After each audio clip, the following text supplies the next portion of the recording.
Good morning, Race World. We are out here in sunny Northern California for the Nitto Tire Stampede out here at Prairie City SVRA in Folsom, California. It's going to be a hot day today. It's going to get up to about 90 degrees today, and it's already, the sun is shining. It's already getting warm up here in the Nitto booth, so it's going to be a lot of fun. We'll see how it shakes out, but this is short course racing at its finest. It is, and this morning we are going to open up the heat races with the UTV Pro Modified and the UTV Open classes. So we have split up the classes today with the UTVs. The next class up will be the UTV Stock Production, but we'll get to that in just a moment. But the number one qualifier yesterday, Mr. Travis Zollinger with a 1:44.32 is going to be first off the line. Zollinger in that single seat Can-Am really laid it down and just barely bumped out a teammate, Paul Wolf, by 2 seconds. So it's going to be a great race. It's going to be a long day. We're starting here in about 5 minutes. We'll be racing, and we'll be racing off and on all day long. So make sure you tune in, ultra4racing.com/live. Go to the MAO app, go to the MAO and Ultra4 Facebook and YouTubes. Tune in, hit the share button, start a watch party. Let everybody know that Ultra4 is racing today. And if you're in the area, you still have time. It's $25 at the gate. Kids 12 and under are free. And this is one of the best spectator-friendly parks, short course races we race at. So if you're anywhere in the area, please come out. It's going to be an amazing day for some short course racing. It's going to be a lot of fun, an amazing day, like you just said. We are actually going to start our 4400s now tonight at 5:30. The times have been switched up just a little bit. We'll bring the schedule up here in a little bit, but we got prelims, we got heats, we got mains. It's going to be 5 cars advanced from time to time, and it's going to be a wild day. A full day of action-packed racing out here at Prairie City. And then we also have the course. It's a 1.28 mile course. We've got stuff going on, and here's a great shot of our schedule today. So we're about to kick off the UTV Pro Mod and Open. All advanced to the main event. It'll be 4 laps. And then 8 a.m.? 8 a.m. we'll have the UTV Stock Production heat race, and all it will advance as well in that class also. And then at 8:30 we have the 4600 heat race, all advanced to the main, another 4-lap race. And then at 9 o'clock we'll have the 4800 heat. Oh, did you say 48 or 46? Nope, you're good. 4800 heat races 1 and 2. The top 5 from each will advance to the main, and there'll be 4 laps in each. And then at 10 a.m. we'll kick off the 4500 heat race, 4 laps. And then 10:30 we'll have our little tiny tots out there, the future of our sport, the 170s. They will be doing 4 laps. That will actually be their main race for the day. And it's going to be awesome. That's the future of our sport, so we absolutely love seeing those little guys and gals run around. And then right around 11:30 we'll kick off 4400 heat race number 1. The top 5 advance to the main, and that'll be a 5-lap race. Yes, and then we will, at about noon, we'll go to the 4400 heat race number 2. The top 5 will advance also to the main, and they will have 5 laps as well. And then at 1:30 we kick off the 4800 LCQ the top 5 advance to the main, and that'll be a quick 3-lap race. So that's going to be like a 5 or 6 minute race. Yeah, it's going to be definitely quick. And then at 2 p.m., we will be starting off the UTV main event. They will have 6 laps out there. I heard some chatter this morning with some racers going, it's going to be a long 6 laps. It's going to be fast. It's going to be fun. And then at 2:30, we have the 46 main event at with 5 laps. And then at 3:30, we'll start off with the 4800 main, the top 5 from each heat race, plus top 5 from the LCQ. They will be going out for 6 laps. That's going to be a lot of fun to watch. At 4 p.m., the 4400 LCQ, the top 5 advance to the main, and it's a 3-lap race. And then at 4:30, the 4500 main event will be a 6-lap race. And 5 o'clock, we'll do a driver introduction and track maintenance. And then on to the big boys, the 4400 main event, top 5 from each heat race, and the top 5 from the LCQ, and they will be doing 8 laps. And Miles, go ahead and go through It's going to be a great day of racing. So, yeah, we'll let's flip back to the track. It's a 1.2-mile course, so the start-finish, obviously, there. Then it's a long right-hand sweeper, and then a super-fast go section right into the finger. That's actually the kingpin corner. And then the rigid rhythm section, that's some pretty nasty whoops, and it's really fun to watch the suspension work. And then there's a great jump in there at the Gomez tree jump, and then right into the Yukon launch. And the Yukon launch, they're doing probably 70, 80 miles an hour, and they're jumping uphill, and it's awesome. And then a long left-hand drifter. And yesterday in qualifying, you saw it was a little slick, and they were really drifting that long left definitely turn. That blue groove that's in that corner up there, you could see them if you guys were watching, like Miles was saying, just drifting that whole entire corner. It's awesome. And then they drop down that gunite section with 3 or 4 different lanes, so that if there's traffic, they're going to be going through that. It's going to be great. And what you didn't see yesterday, you're getting ready to go into it. I'm sorry, I'm totally interrupting, but they are actually going to go, like you're saying, it's kind of, you see it's like a little bit of a sweeper, but then they're going to go into the Bronco boulders, which they did not do yesterday in qualifying. It's a fast little wiggle section into the Bronco boulders, and the NorCal crew, John Gibby and Bird, really played with that, switched it up a lot. It's going to be fun. It's going to be very technical, and then we go through one little more rock section, then through the Recaro rocks, and then the Talladega turn to the start finish. So 1.28 mile lap. It's going to be fast. It's going to be fun. It's going to be exciting. Yeah, I can't wait. I mean, just hearing the chatter last night at the driver appreciation dinner and the drivers talking about the race course, you know, it's a short course, but it is still difficult on the cars. As we saw, some people had some interesting mishaps. Even in practice, we saw Travis Riley, tough break for him. I hated seeing it, but he completely wadded his car up. So he took his car home yesterday. He's coming out to spectate today. We saw Terry Madden take a little tip over, but he was working on that Can-Am late last night, got it back open, and I believe he's getting ready to take the line here very soon.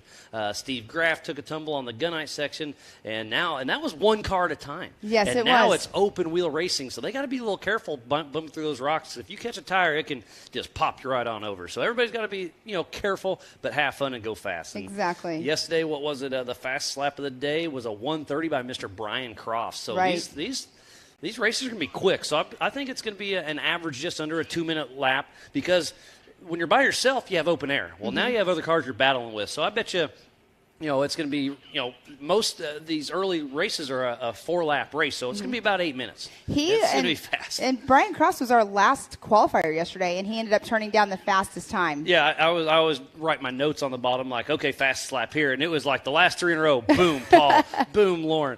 Boom, Brian. I was like, wow, they just got faster. They just kept ticking each other off for sure. It was awesome qualifying. We were both up here standing up in the booth. We couldn't sit down. We both are getting messages from people watching at home. They have drivers out on course. They're doing the same thing. They're just like, I don't know how we're going. Like Chris Hickman, for instance, he was both messaging both of us, and he said, I can't sit at home. And then today he's like, my nerves are already going.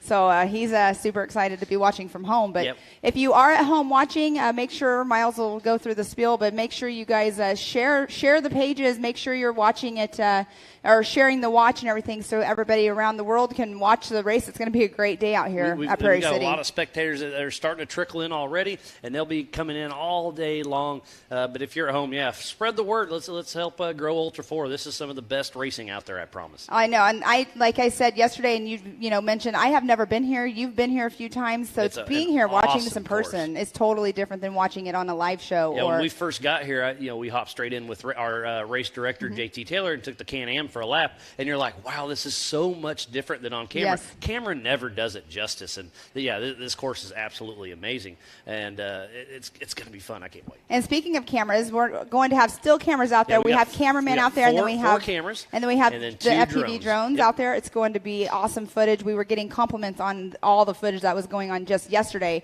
So imagine today with multiple cars on the race course. It's going to be awesome. Yeah, and then we have the one here in the Nitto booth too. So we got 9 cameras all over the course. And then we have we walked the pits. We went did a little Gomez tour. So we'll throw in a couple little interviews we did on and off all day. So. With Terry Madden. Terry Madden is actually getting ready to go on course, so maybe we can show a preview of his interview right now that I did with him. You did that one, yeah. we traded off the camera and all that, but we caught up with Terry Madden. Was it yesterday? Yesterday, It's all starting to blur together, but let's Pam, what'd you have with Terry Madden? Let's see it. Hey everyone, I am here in the pits with Mr. Terry Madden. You went out for practice this morning. What do you think about the track they put together? The track's fun. It's always fun here, though. It's really nice to come back to Prairie City. It's something we did years ago. I'm not sure about the new rocks. They're just there. Whatever. We'll see how they turn out. They're part of it. But the track's always fun here. The jumps are good. The corners are fun. Dirt's in great shape. Did you were you a little conservative, or did you go around the rocks most of the laps that you did, or were you just conservative through them every time just to try to find that line? I was conservative through them every time. There's no point in working on anything right now. We are having a few problems with the car. We just had it completely apart, redid the chassis, new powder, everything on it's brand new. Didn't really have time to drive it, and got here and it's missing a little on high end, so we're having some tune issues. So hopefully we can figure that out. It feels perfect. I just don't have any power. Well, tell us a little bit about it, because you are a Mid-America ambassador, so your new wrap's pretty awesome. Did you come up with this, or is this something that Mid-America has had as a theme? So I was trying to come up with something, and I couldn't.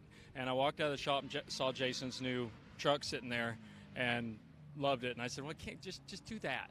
And then 360 Wraps took over, and they killed it. Awesome. Well, I know that you're up here in Prairie City this weekend for the race, and you're doing any other Ultra4 races this season? Are you going? Well, you'll be at Visions in July, right? I'm going to do Visions, Sturgis, and Nationals for sure. We've got a little conflict with a few of the others. I'm going to run some Nitro Rallycross stuff, so I'm not sure. I need to study schedule and prep time and figure out what we can do.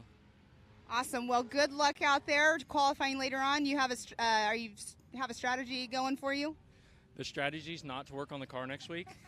We're leaving in a week for the Baja 500. I'm going to take this down, so I don't want to tear it up. I'm just going to try and run and be conservative. Awesome. Well, good luck out there. Well, Pam, that was a lot of fun catching up with Terry Madden. He's a Mid-America Outdoor ambassador. He's a Can-Am sponsored athlete. It's great to see him doing so much stuff. I mean, he's a good old from back in the day. We started racing King of the Hammers in 09, both from Kansas. Now he's out here in California, but it's great to really see where he's gone, where he's going, and he's just a great representative of the sport. He started, just helping in the pits, doing co-driving, and he's one of the best co-drivers out there. I mean, he co-drives for a little bit of everybody, and it's great to see him enjoying himself in the driver's seat. Exactly, and like you were saying, being a co-driver, so this year at King of the Hammers, he co-drove for Brian Deegan in the Can-Am. And this Can-Am. And this Can-Am, yep. Exactly, the one he's driving. But the thing about it is, if you watch like their YouTube channel or anything, Brian, like, he came from a different, whole different style of racing, and between his short course racing, his motocross racing.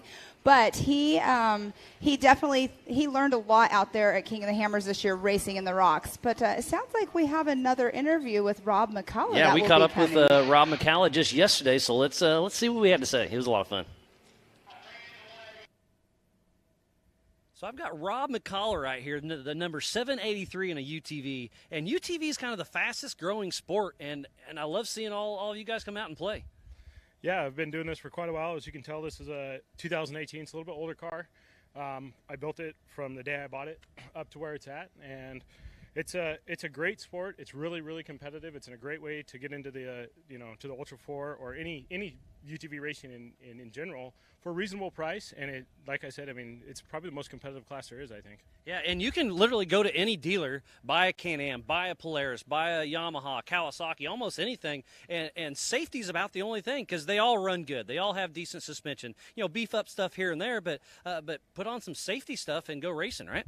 Yeah, 100%. I couldn't agree with you more. I think, the biggest number one concern to me with any stock car is safety. And, whether it's a race car or a recreation car, roll cages and proper safety harnesses, window nets are something I advocate to all my friends or anybody that does any type of UTV riding, just to keep your arms in the car, because the majority of any rollovers where you hear somebody gets hurt, it's usually a broken arm or something. But, like you said, the number one concern is to just make the car safe and to make sure that the people, the occupants inside the car are safe, and that you're having a good time, but always be safe and think about what you're doing. With me personally, I really like HDR suspension. These guys have supported me from day one. They've always given me, an incredible product. I've beat the crap out of it, and I've only fractured one arm, but I hit a rock incredibly hard. Also, a couple of other people that have helped me out. Reno Cycles and Gear, RCV, and Class 1 Motorsports out of Reno, Nevada. They're some of the top-notch guys in the industry. We've got a ton of great competitors out here. Everybody has their own, pick and their choice of what they run, but we all have super competitive cars that are all running basically the same platform. And, like we touched on, if anybody wants to come out and do this, this is the way to get into the sport. And I would 100%, encourage you to come out, come join us, have a great time, be safe. And like I said at the beginning, just make sure your car is super safe, and keep your family and your friends safe even when you're out doing recreational. Yeah, absolutely. You're fairly local to here, so this is kind of a home track. Who's one person out on course that you want to beat today or tomorrow? Well, tomorrow, I think the guys from ZRP, and I actually have some of their parts here. Those guys they're super fast. The Zollinger racing team. Jake and Travis both have built incredible cars. I mean, they're a little bit different platform than what I run because they have the tooling and the technology to build top-notch cars. But I've competed with them before, and I think I've got a solid chance. I've rebuilt the whole car front to back, and we're going to do what we can to hold our own against them. Well, Rob, best of luck, buddy. Appreciate it. 4WP is more than a store. We're truck and Jeep experts and have been for over 50 years. From wheel and tire upgrades to full custom builds, 4WP has you covered. Whether you want to order the best parts online or shop in store, do the work yourself, or get it done by a pro, all roads lead to 4WP. Do your rig right. Shop online or find your store at 4WP.com. Rocks, sand, heat.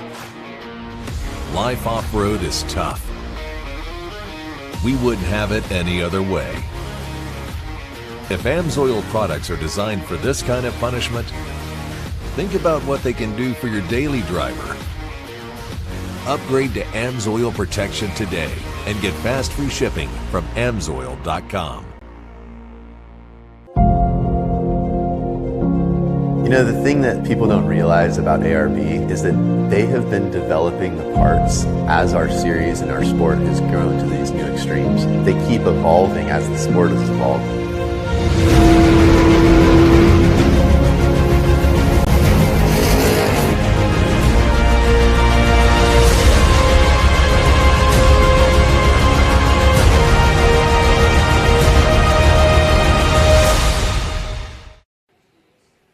Welcome back. We are getting close to kicking off this race. We had a little bit of hiccup, but we're going to fight through it. We're going to make a great day of racing. Just making sure the track is safe. I mean, that's the number one event. The Mid-America Outdoor Crew and the Ultra4 with NorCal. We got a lot of people out there prepping the track, making sure everything's good, and we are about to kick off the UTV race. It's going to be a great day of racing, so thanks to everybody for a little patience, but we are going to get through this, and we're going to have a great, great day, Pam. Yes, we are. We're going to have, they have to make sure the lineup's right, everything's ready to go. It sounds like we're going to be going live here just momentarily. Yeah, lots of chatter through the PCI race radio. It sounds like it's about to go down.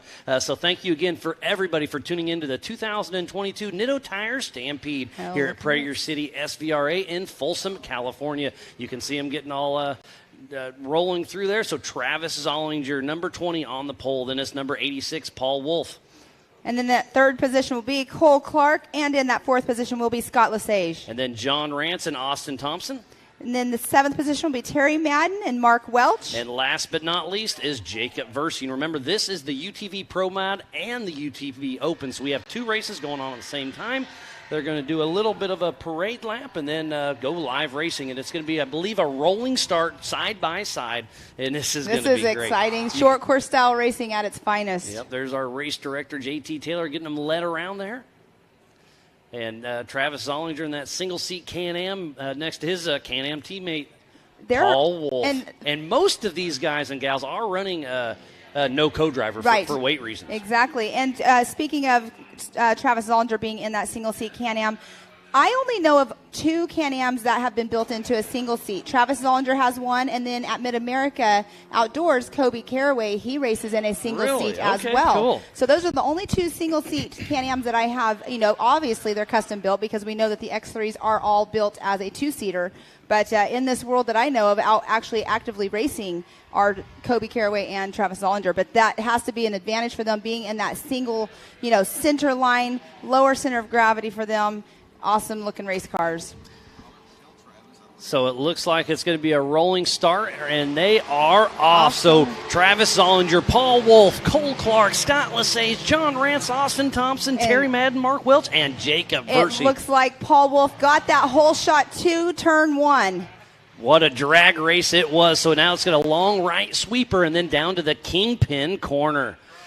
You can see right there, everybody put their easy ups. That's a great area to spectate from right there. Yeah, if you're anywhere in the area, please come out. This is going to be great. And remember, all these racers do have spotters in the stands to make sure everything's good. But Paul Wolf with the early lead, running strong. But Zollinger, then Cole Clark going through the rigid rhythm section. They made it look very easy going through that. Now they just went through the Gomez tree. And now Paul Wolf's hitting the Yukon launch, getting a little hang time right there and starting to walk away just a little bit. This is a 4-lap race, so this is going to be only a 7 or 8 minute race. So this is not save the car. This is give it all you got every race. And this is setting everything up for the main event later on today. Wow, and you can see that gunite section is definitely, they're taking that middle line on it. It's a little bit rougher. And Mark Welch just down near jumps down the entire thing. There's Jacob Versey towards the back. John Rance. And here is the Bronco Boulders. Are they starting to bunch up just a little bit? These cars can run up to a 35-inch tire, and look how big these Bronco Boulders are. So it's really going to be interesting to see how this shakes up. As that was Paul Wolf, Zollinger, Cole Clark, Mark Welch. Terry Madden, I believe. Yes, that's Terry Madden. And what a great race we have on our hands. So yesterday, Travis Zollinger threw down a 140, but I forgot to tell everybody they skipped the Bronco Boulder, so that's going to add some time today. So I bet you that 2-minute mark while racing is going to be very realistic. I think it's going to add some time to it, but I don't think it's going to add too much time. But like we were talking yesterday, I can't remember which racer we were talking with, but they were saying how they think that in that Bronco Boulder section, that's where the passes are going to be made, because everybody else on course, you're all, pedal down. But that Bronco Boulder section, some people are going to be, being more conservative right there, because even though they're only doing, 4 laps is 4 laps, so you got a long race ahead of you. You don't want to break on the first lap. Yeah, and Paul Wolf just threw down a 142, and one of my favorite saying is to finish first you must finish. So you do have to save the car, but look at Paul Wolf through the rigid rhythm section, really starting to get a lead on Zollinger, and this is a physical finish race. This is short course. We're used to the 30-second adjusted. We don't have to play that game. It's whoever comes across first wins. So that's how important these heat races are, because that sets you up for the main event. Exactly. And Mr. Paul Wolf out front right now, qualified second today. He also is in that number 2 position later on in the 4,400 class as well. So it's going to be it's going to be a great day of racing for sure. It's going to be a great day, so make sure you do not go anywhere. Thank you again to the Robinette family, the Mid-America Outdoors, Ultra4, NorCal, and John Goodby and his whole crew, all the volunteers. We have our merch down here. We've got great vendors all over the place, so be sure if you're in the area, come on out. It's $25 per person. Children 12 and under are free. Mm-hmm. And right there, they're going in that area that we were talking about earlier before they go to the gunite, that section where the blue group was yesterday.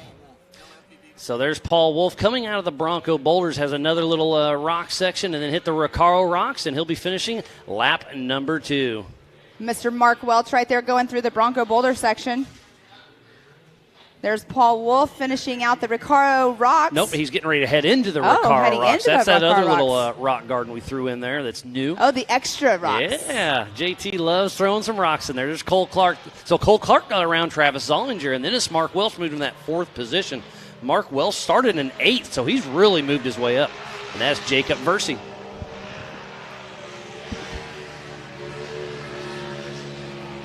So that is the Bronco Boulders we're looking at as we speak. And Cole Clark is really starting to push hard. Look at that great drone footage right there. I love it when they get up a little bit higher so you can see where the action is all over race course. There's John Rance. So we'll see his dad, Sean Rance Sr., racing in the 4,500 Yukon Gear and Axle Modified class here in just a little bit. So Austin Thompson, I ran into him this morning, and I asked him, I said, are you ready for the day? And he said, I am. He goes, but I had to change out my front diff last night. So he had a little bit of work to do, but he's out on course right now, currently running in that number 7 position. Yep. So Paul Wolf still out front with a pretty good lead, looking good. As he comes down that gunite section, he just came up the Yukon launch. They're making that look very easy. Yeah, it's a pretty steep little hill with multiple lines, so it'll be exciting to see if they get bunched up once again.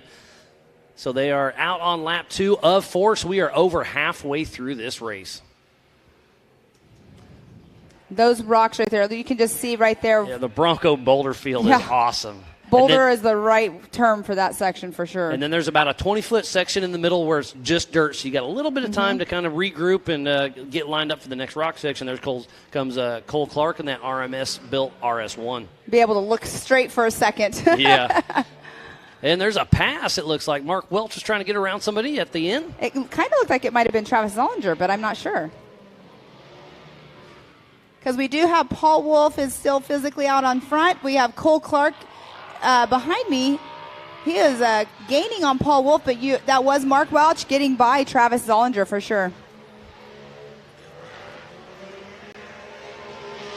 So there is Paul Wolf, and then it's Cole Clark.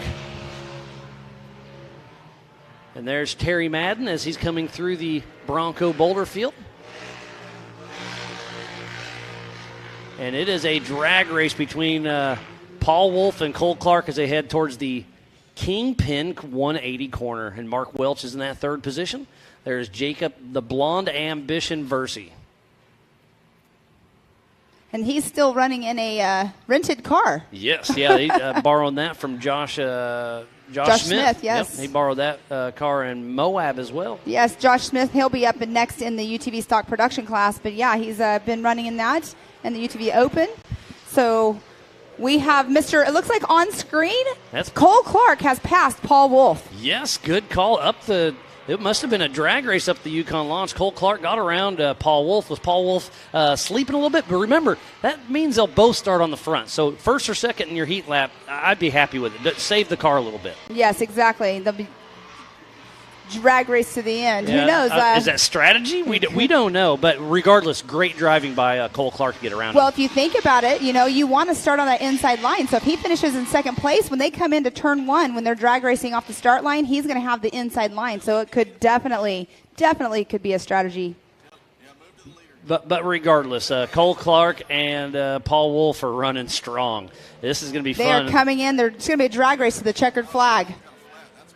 Oh, sounds like Paul Wolf has a left rear flat tire, so that's what's going on. Out here, we're thinking it was a strategy. Paul Wolf is a smart racer. I promise you it's not strategy to get a flat tire. No, definitely not. But you know what? He's going to still finish out, and if he stays in that position and does not get passed by Mr. Mark Welch. The checkered flag is out, so it will go to Cole Clark. Yeah, Mark Welch is right on Paul Wolf's tail. Let's see if he can hang on to that number 2 position but through remember, the checkered flag. Mark Welch is in the open class. So 1, it does go to Cole Clark. 2 goes to Paul Wolf. And then in that first position for the open class goes to Mark Welch. Wow, that was a great race. Still going, Mr. Travis Zollinger. And then, Travis Zollinger looks like he'll get in that 4th position as he's coming through the Recaro Rocks. Pam, this has been some great racing, and we're just getting started. It's just race 1. What's going on here? It's going to be a great day all around. But, wow. What a way, though. That goes to prove, you have a flat tire, but you have a strategy in your head of where you're wanting to start. Paul Wolf just stayed with it. They think about the damage that they could do to the car with having a flat, but he just kept going. There's Austin Thompson and John Rance battling all the way to the finish line. So Paul Wolf had a flat tire on that last lap. That just goes to show you how hard these guys and gals will be pushing today, trying to get to the front. And this was their heat race. It was a 4-lap race, and they all do advance to the main event. Their main event kicks off right around 2 p.m. We still have a race going on. We got Madden out there on course. Austin Thompson and Jacob Versey. They're all 3 in the Recaro Rocks as we speak.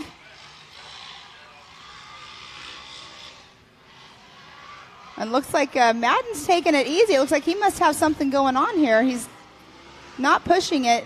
And I didn't say his name, but that was Scott Lesage just finished. I did not have him on my sheet. Well, yes, I did. I just missed it. So sorry about that. So Scott Lesage with a strong run. So Cole Clark, then Paul Wolf, Mark Welch, John Rance, Travis Zollinger, Austin Thompson, Scott Lesage, and then Jacob Versey. And Terry Madden. Remember, if you want to watch this live timing we have in front of us, go to live.ultra4racing.com.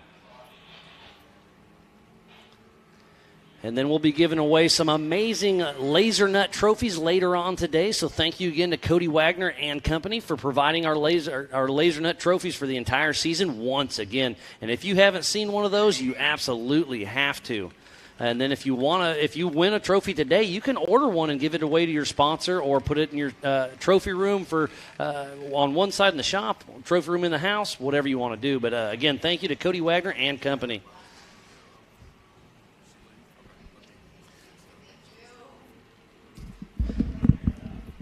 So, again, we want to thank everybody for coming out here and watching the 2022 Nitto Tire Stampede at Prairie City SVRA, just outside of Folsom, California. We just wrapped up our first heat race, the prelim for the UTV Pro Mod and Open Class, and it was a lot of fun. We had 9 cars out on course, and it's going to be wild. I can't wait to see how this 9 cars. plays We had out. 2, yes, exactly. 9 cars, 2 different classes. We just had the UTV Pro Modified and the UTV Open out there. So Mark Welch, like you said, he finished first in his class, but 3rd overall. But they're starting as they just finished the heat races. It's not going to start, per class in the order they finished per their class. So it's still going to all be commingled and everything.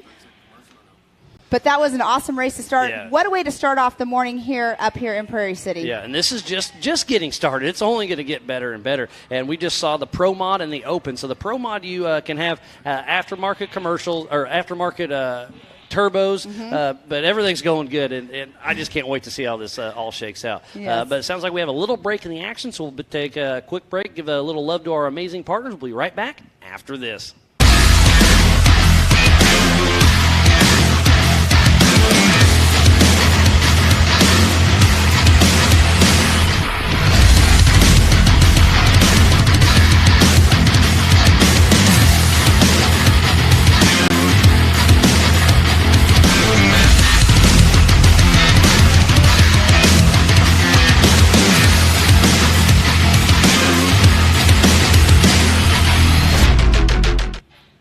And welcome back. We are about to kick off the UTV stock race. Looks like we have 12 cars will be taking the line, and this is going to be another fun one to watch, Pam. It definitely will be. We have our number 1 qualifier, Mr. Jason Sears, on that line in the number 218. He also has been the mechanic for Dan Wyrick for quite a while. And been helping Paul Wolf here lately. Exactly, because Paul Wolf has Dan Wyrick's old car, so he's out here racing. He races also with the NorCal Rock Racing Series as well. It's great to see him so involved with Ultra4, and now, enjoying himself as well. So it's great to see everybody, because again, if you walk through the pits, we've been doing it the last couple days, and you can just see if someone needs help. Everybody's got open arms. Do you need a tool? Do you need a part? Everybody's running around. I saw Alex Fleming this morning out on the backtrack. Yes. He blew up his front ring and his front differential yesterday, so he's kind of breaking in the new gears. But I saw all hands on deck. He had some teammates over there helping, and everybody's here at Ultra4 is there to help everybody. And that's why the Mid-America Outdoors and Ultra4 are really blending well together, and it's just one big family. It definitely takes a team. It's not a single-man sport for sure. We were talking yesterday about Ross. Ross Glaive. Ross Glaive comes out to King of the Hammers as a only person with his car, but everybody in the pits, they put their hands in the car if they need to help out with anything. It's just one big happy family out there. Yeah, we just saw Scott Lesage. He does the same thing. Yes. I think it was 2 years ago. He raced every single race.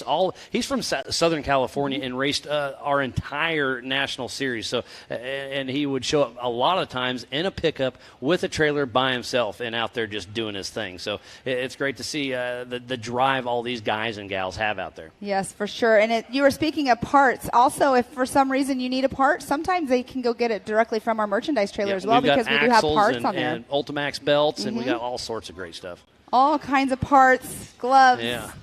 Hats. So go see Angel, Carly, and the whole crew. They're down there ready. Christina's down there helping out and make sure everything's going good. Yeah, they've got it all. If you forgot a little bit of anything, we've got it down there at the merchandise trailer. And then we've got King here. We've got Nitto. We've got PCI. We've got a little bit of everything here. The vendor row is very impressive here. Yes, for sure. And Dan Wyrick, we were talking about him. His daughter-in-law, she actually has Off-Road Patriot out here selling merchandise as well. She's out at all of these races up here in the Northern California area. But there's lots of everything that you want to get. Pretty much you can get out here right now. Yeah, and again, the grandstands are starting to trickle in, but it's going to be a lot of people out here watching for the 2022 Nitto Tire Stampede here at Prairie City SVRA, just outside of Folsom, California. Again, $25 at the gate. Kids 12 and under are free. Come on out and watch some of the finest Ultra4 short course racing we have. And do we want to go ahead and go through the lineup for our next race? All right. So like we said earlier, the 218 of Jason Sears will be the number 1 off the line. And then right next to him will be Rob McCalla. And then John Bonanno on the number 341 in that 3rd position. And then Joshua Smith. And then in the 5th position will be Trey McKinley. And then Brian Crofts. He'll be playing double duty today as well. And in that 7th position, the 711 of Ray Johnson. In the 8th position, the 915 of David LeMay. And then it goes Jason Berry. And then the 10th position, the number 71 of Dustin Nettles. And then we go Brian Hamby. And then the 12th position, the 805 of Mark Masali. And, yeah, it's just going to be a great day. This is all one class. It's the UTV stock production. And they have to have an OEM chassis, 1,000cc max engine, 33-inch tires. And we are live racing. Jason Sears, it looks like gets pulled a little. No, he does. Has a great run going. So the whole shot goes to him, and it's a fast race. Well, they're heading this long right-handed sweeper and then down the drag race to the Kingpin Corner. As you see, there's 12 cars drag racing down the line right there. I mean, literally, there's only 3 extra cars on the track right now from the last race, but it looks like there's a whole bunch more, and there's going to be so much more action as well. Yeah, they'll be coming through their rigid rhythm as we speak, and it is just an absolute dogfight out there on course. You know, when we were on course the other day, I was expecting it to be just a little bit more rough like right now for the guys, and it's not. And I may have called it wrong. That's Rob McCalla that got the whole shot, so he's running strong out front. And that looks like Jason Sears in that number 2 position. We'll know as soon as they come across over here closer to us. How awesome is that Yukon launch? That just goes to show you how hard they are pushing. They're doing 60 miles an hour uphill doing that jump as they come down the gunite section. I believe in 2nd position, that might have been John Bonanno in that Can-Am.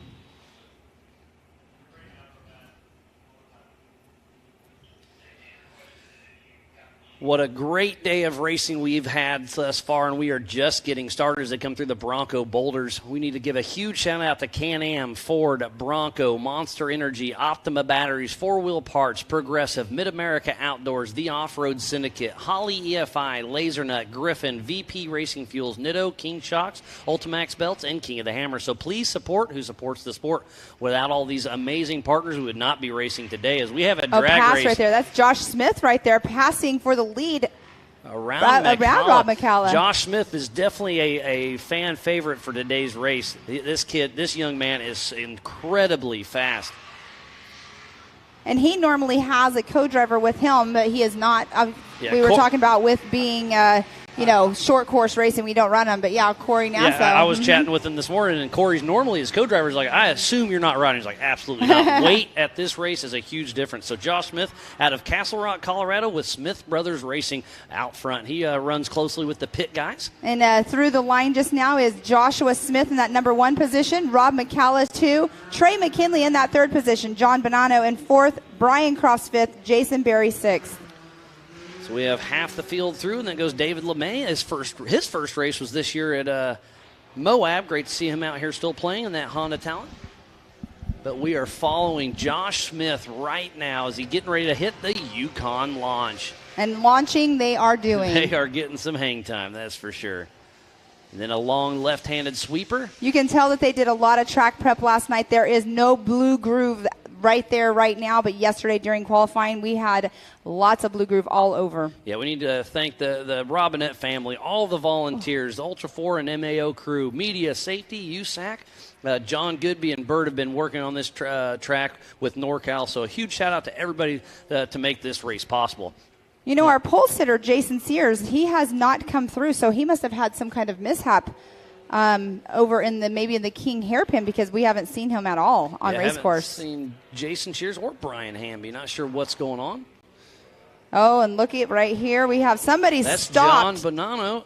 And we have somebody stopped on the other side, which I believe that is Brian Hamby right there. Yeah, that's Brian Hamby stuck in the Bronco boulders. Yeah. And they were talking. I was walking through just after they finished this section, and there was a couple of the UTV guys going through here like, man, this is going to be hard on equipment. But, hey, that's just part of it. And there's Jason Berry on screen right there. You did an interview with him. He actually Wheeling, I learned a lot about that company. It's an engineering company, but the lights that they run, the lights, the sirens, the safety lights. Yep. I believe that the number was about 90% of all of the safety vehicles in the United States run the Wheeling lights, and he has them on his car. So later on, we'll be able to show you guys a little preview. Yeah, and we've teamed up with Wheeling. They've helped out the Mid-America Outdoors crew, and they've shipped out a bunch of safety lights and sirens and stuff for us. So, again, a huge shout out to the Wheeling Manufacturing for helping us out.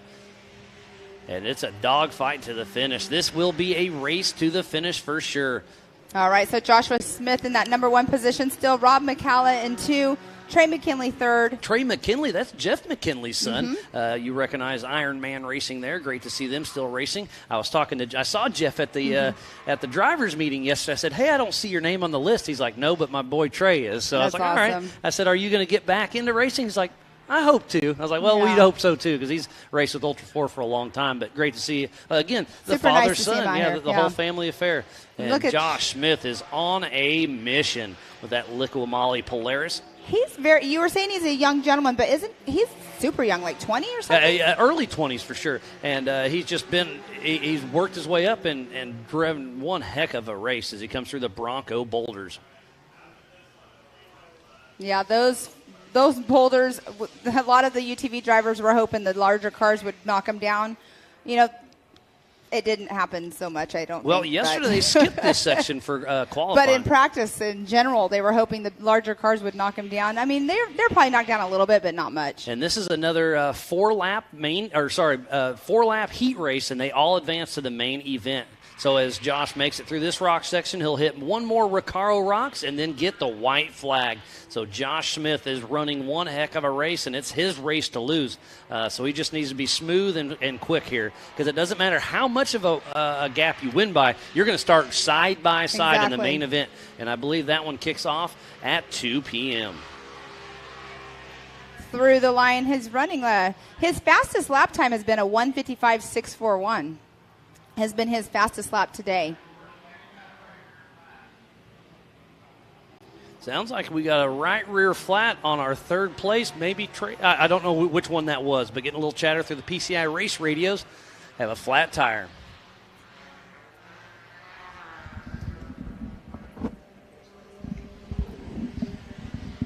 Time will tell to see who's running that flat tire possibly, and if they can stick it out and keep their position on track. It looks like, does that left rear on Josh Smith's car look a little goofy? That's what it sounds like. He might possibly have a flat. Can't quite tell, but he made it through the rigid rhythm section up the Yukon launch. Let's see. You said right rear. It does look a little bit funky, but right there it didn't look too bad. I can't tell. But regardless, he's got to save the car. We saw Paul Wolf leading the race just a minute ago, and then he had a flat, and then Cole Clark got around him. So it looks anything like it's a can little happen. Low. It's definitely not flat, but it looks a little soft. Yes. And tire pressure is a big deal on short course, because you want, if it's a normal short course, you don't want a whole lot of air in there. But here for the rocks, you need to have a little air. So there's a happy medium. I mean, you got to find that pressure point too on them, because in these rocks, you can get pinch flats. Those pinch flats are not fun. So going through the rock sections like this, pinching it between that and the wheel, I've had it happen personally to me, and I know it's definitely not fun. But Josh Smith out there still running. He's on his last lap, so he will be getting the checkered flag here momentarily. McCalla coming through. And he's still running in that number 2 position. Yep, and then Trey McKinley, John, Brian Crofts, Jason Berry, David LeMay, Dustin Nettles, Ray Johnson, Mark Marcelli, and Jason Sears. So we've got a lot of people out on course right now. There's Jason Berry with Wheeling right there, another Mid-America ambassador, as Joshua Smith grabs the checkered flag. So winning his heat race, he'll start up front for his main event later on today. He had quite the lead, almost an 8-second lead on second place. So second place goes to Rob McCalla. And in third position, Trey McKinley. In fourth spot goes John Banana. And in that 5th position, the number 91 of Brian Crofts. Brian Cross will be racing in the 4,400 Our pole later setter on today. Yep, he was the fastest man of the day yesterday with a 1:30. And then Jason Berry gets in that 6th spot. And on screen right there is a 9:15 of David LeMay and the 71 of Dustin Nettles finishing out their lap. And they will all advance to the main event. We'll be racing off and on all day long, so make sure you do not go anywhere. It's been a great day of racing, Pam. We've got two races under our belt. We've got 8 laps that just blew through them, and what a great day of racing. I can't wait to keep on going. Up next will be the 4,600 heat race. We're going to be clicking through things, but we're looking good on time. I think everything's going to work out really, really well. We stalled just a little bit this morning, just making sure you got to make sure your ducks are all in a row before you can get things started, and that's exactly what we did. And we talked about weather. It's only going to – we woke up this morning, it was, I think, 65 when we left this morning, and then and there is number 711. That is Ray Johnson. It looks like the left front is completely folded under, so he has a ball joint issue of some sort, so tough break for him. And he was running in that 9th position, but it looks like he did not finish that last lap, obviously, because he's out there on course right now. Yeah, tough break. So we'll get the NorCal and MAO and Ultra4 crew out there to get them safe and sound. And JT Taylor's on top of things. We'll keep everything running smooth today. We'll be watering the track off and on because that's what I was getting at with the weather. Mm-hmm. It was beautiful this morning, and it's getting warm already. It's going to be touching 90 degrees later on today. So as the day gets warmer and warmer, they're going to have to keep the track going. So while we have a little break in the action, we're going to give some of our partners some love. So we'll be right back after this. It's time for electric to turn into lightning. An electric truck that can haul on both ends, that can help build your house, and if need be, power that house. That feels like a bullet train and works like a freight train. The fully electric F-150 Lightning.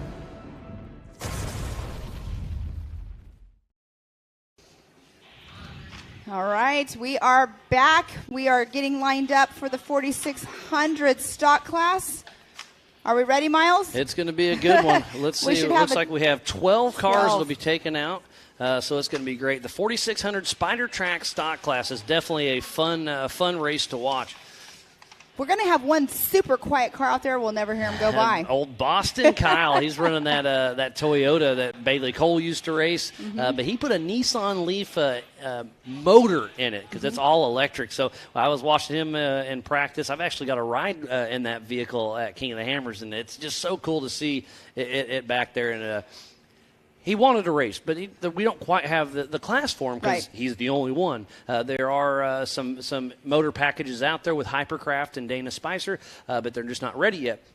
But he asked JT, can I come out and race? He's like, come out, we'll figure it out. Right. So he comes out, he qualifies, has fun out there, and then he took it upon himself to walk around the pits to talk to the other stock class guys. He's like, hey, I want to race with you, but I don't want to be in your way. Here's my lap time. I think I can be fast enough not to be in your way, but just slow enough I'm not going to be battling for the front. Mm-hmm. And everybody's like, yeah, come out and race with us.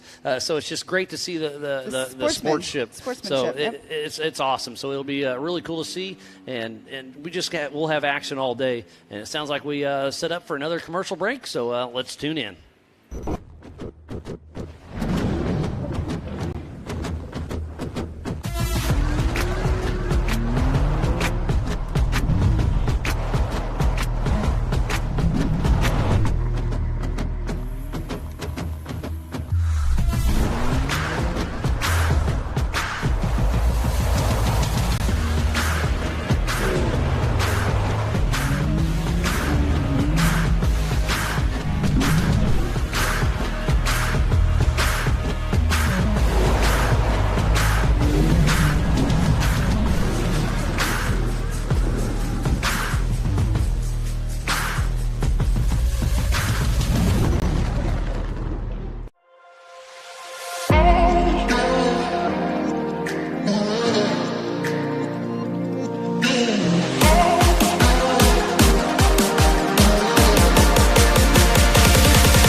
and welcome back to the 2022 Nitto Tire Prairie City Stampede. It's going to be an amazing day. We're just outside of Folsom City, California, and we're getting ready to kick off the 4600 Spider Track stock class. This class, you have to run a stock OEM frame. Wheelbase must stay within 3 inches.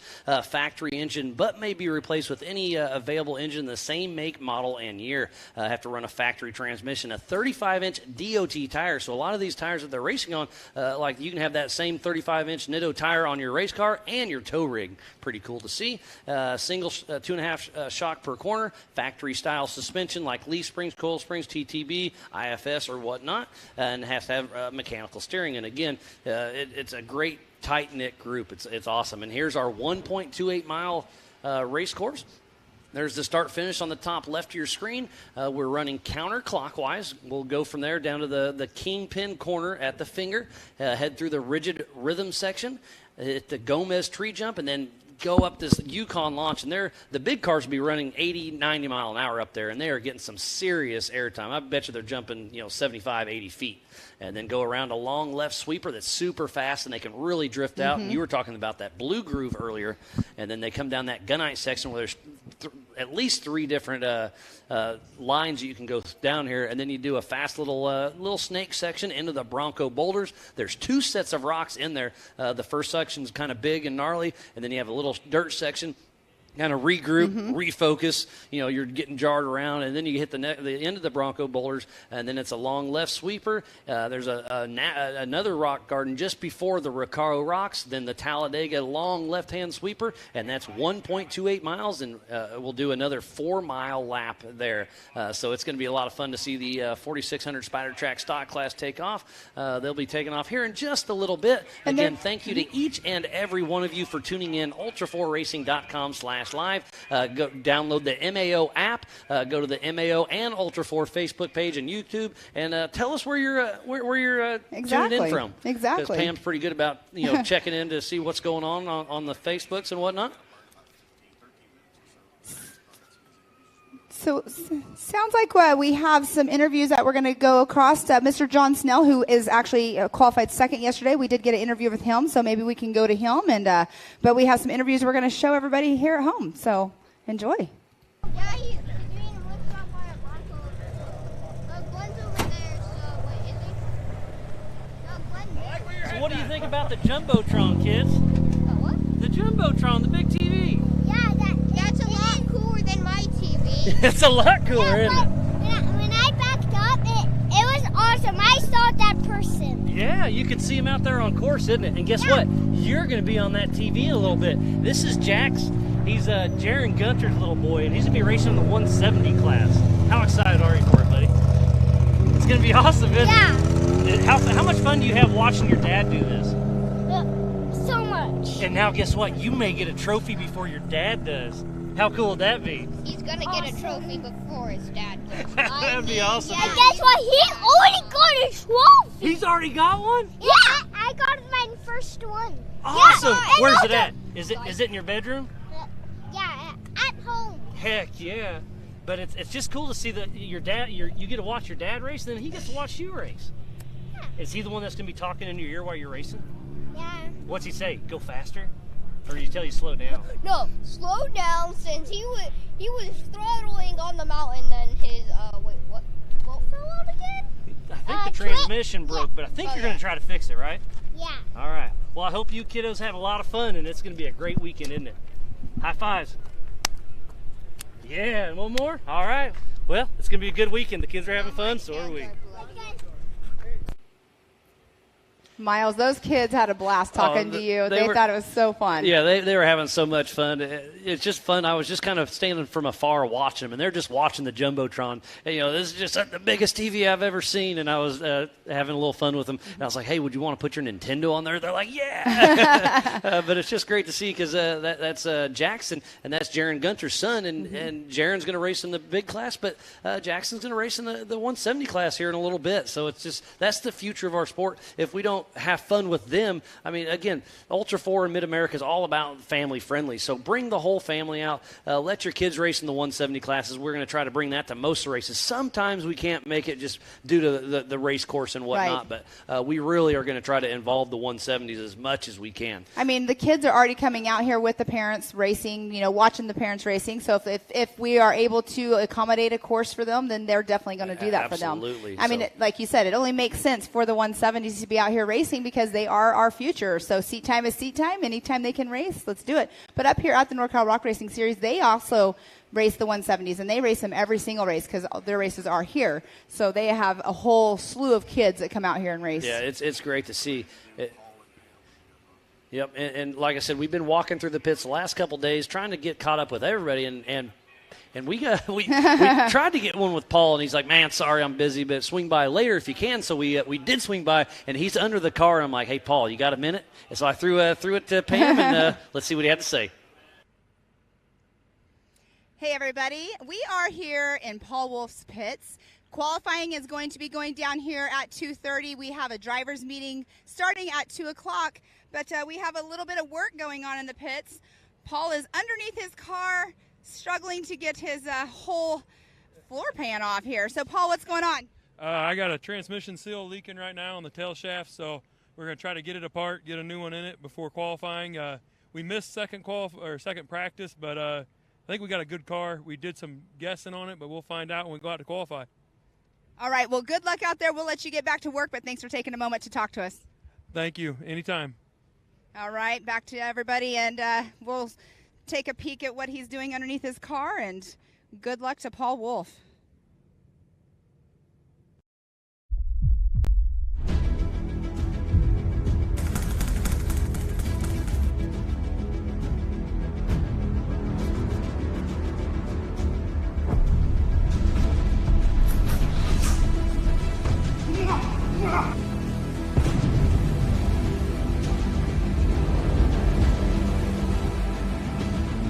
I am Monster Mate.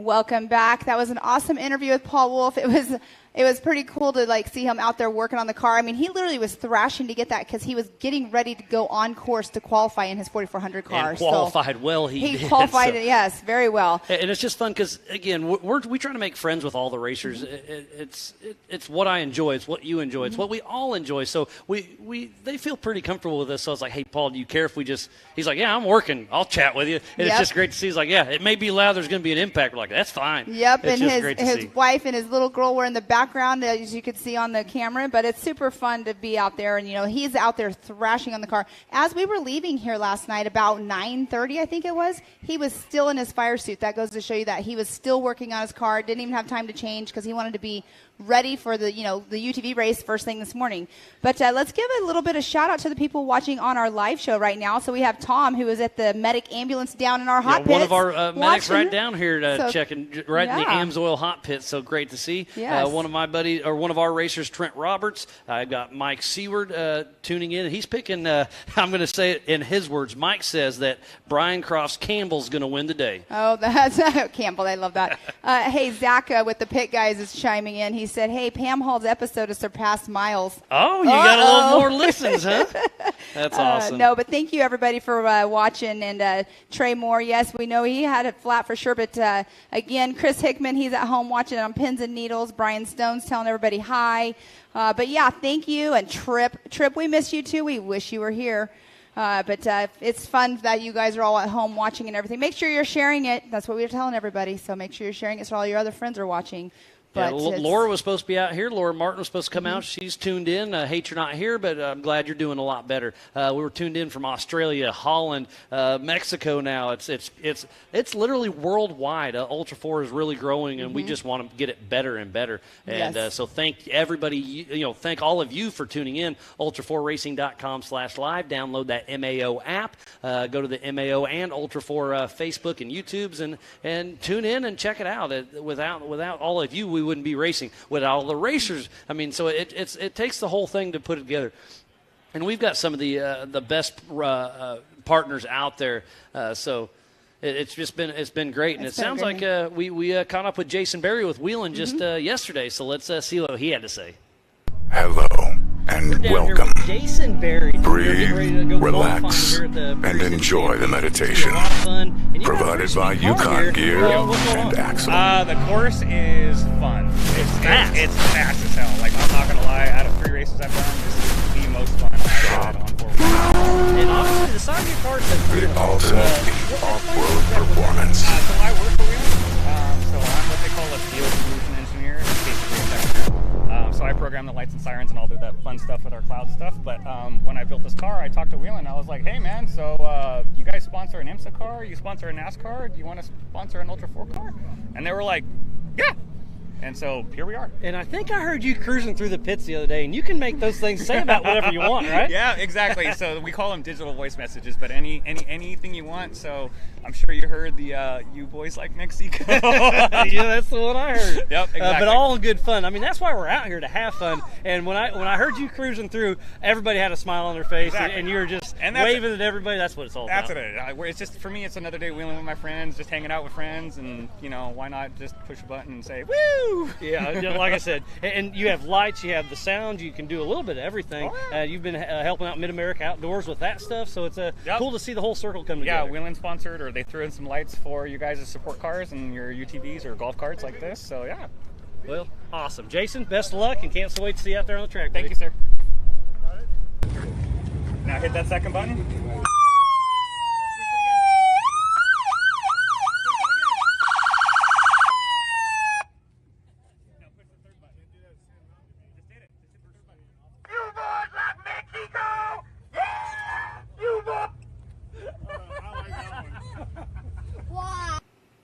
And thanks again, Jason Berry with Wheeling. They, like I said, they've been helping us out on some of our safety vehicles. They've given us a bunch of lights and stuff, and the sirens are awesome. It's great to see everybody merging up and helping everything put together. So yes. it takes a lot. There's a lot of stuff behind the scenes. Obviously, Pam and myself, we bring you the best action we can. We definitely goof up from time to time, but we have fun doing it. I hope you guys enjoy listening. But there is so much stuff behind the scenes that's going on. Yeah, nobody has any idea. We've got so many people in our ears talking left and right, and there's a producer down here. There's people out in the field. We got with the drones. radios. We have the race ops. We have everything. It's a lot going on. So again, thank you to all the volunteers, the core staff, the fans, the racers, everybody that comes out here, and all our amazing partners. I mean, yes. We have King, PCI, Nitto's here. It's awesome. So, Miles, when you're meeting new people or people you've been around, what's the number one question they ask you?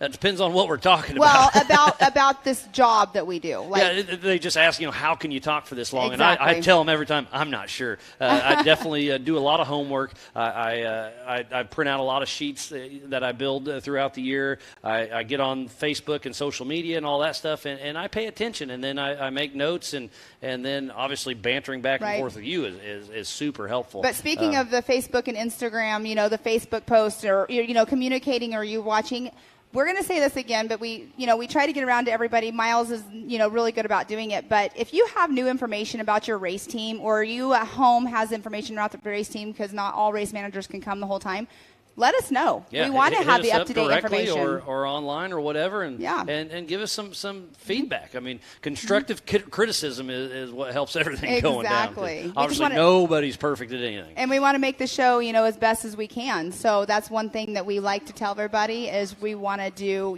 everybody just let us know. That's our number one thing that I tell people is tell Miles, tell myself. Because Miles and I, he does majority of the homework. He does everything there. I try to just feed him information that I get. So it just Just give us all the information you can. And then we just make it flow pretty well, and all's good.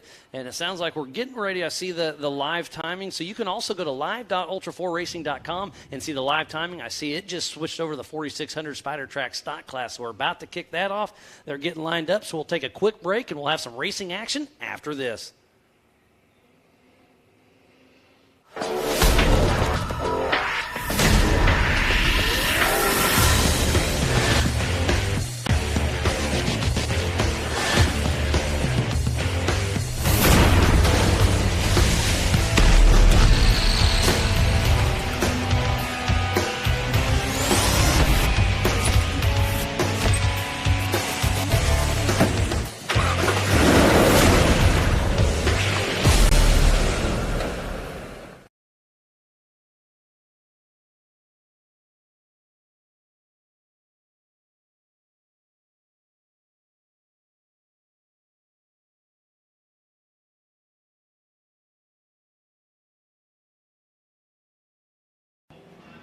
Welcome back. We are live racing for the 4600 Spider Track stock class. They just took off the line. So we have John Williams, John Snell, Albert Contreras, Kendall Glines, Jesse Bennett, Brad Barnett, Megan Miller, Callan Myers, Charmine Creer, Amber Hanna, Alex Fleming, and Kyle Seglin. And Kyle Seglin in that Nissan Leaf Toyota powered engine. It's Amber Turner side by side with them at the back. And Amber Turner, you saw her qualifying. Just passed her. Yep. And during qualifying, Amber Turner, her hood came up, so they hooked the Warren winch up to it this morning and locked her down. So it looks like that's Albert Contreras in second, and then John Snell. I believe that's John Williams out front.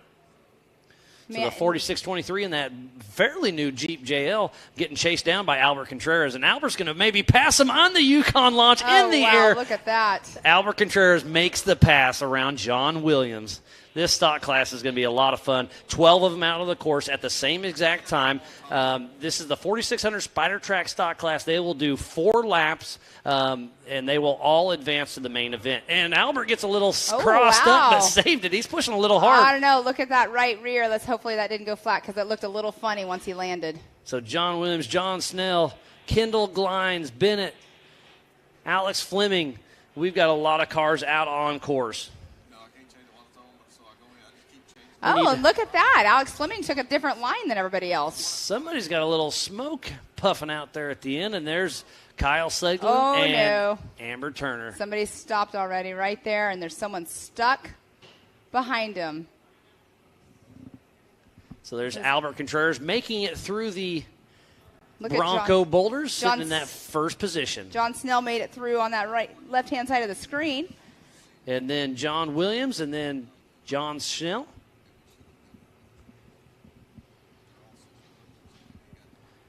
Albert Contreras at that first rock section taking a backup. I'm not sure why he's doing that. These are 35-inch DOT tires, so yeah, he did just get a little hung up as John Snell's going for a pass. So John Snell and John Dyke is pushing hard. Oh, and there's something. Oh, those are rock guards. So the other day when we were out on race course, the other day, that was just yesterday.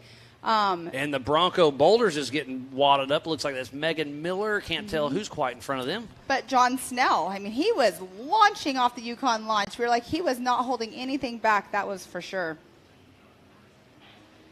So John Snell, did he get around? Yes, John Snell got around Albert Contreras. We have a new leader, John Snell and John Dykes. Albert Contreras usually has his son riding shotgun. Oh, and Kyle Seglin is going through the boulder section before. He was in the back, so he's made a pass. Not sure who's hung up. Megan Miller's out there on course racing Dawson Allington's old car. So John Snell heading into the kingpin corner, and then Albert Contreras. And then John Williams.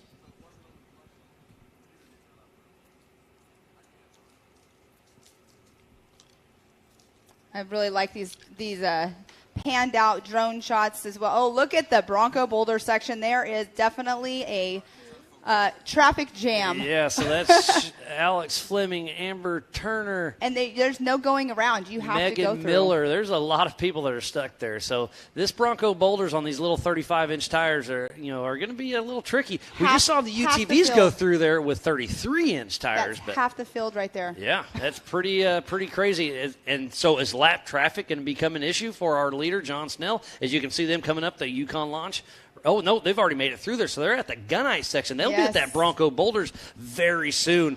So lap traffic I did not think was going to play a part, but it's already here.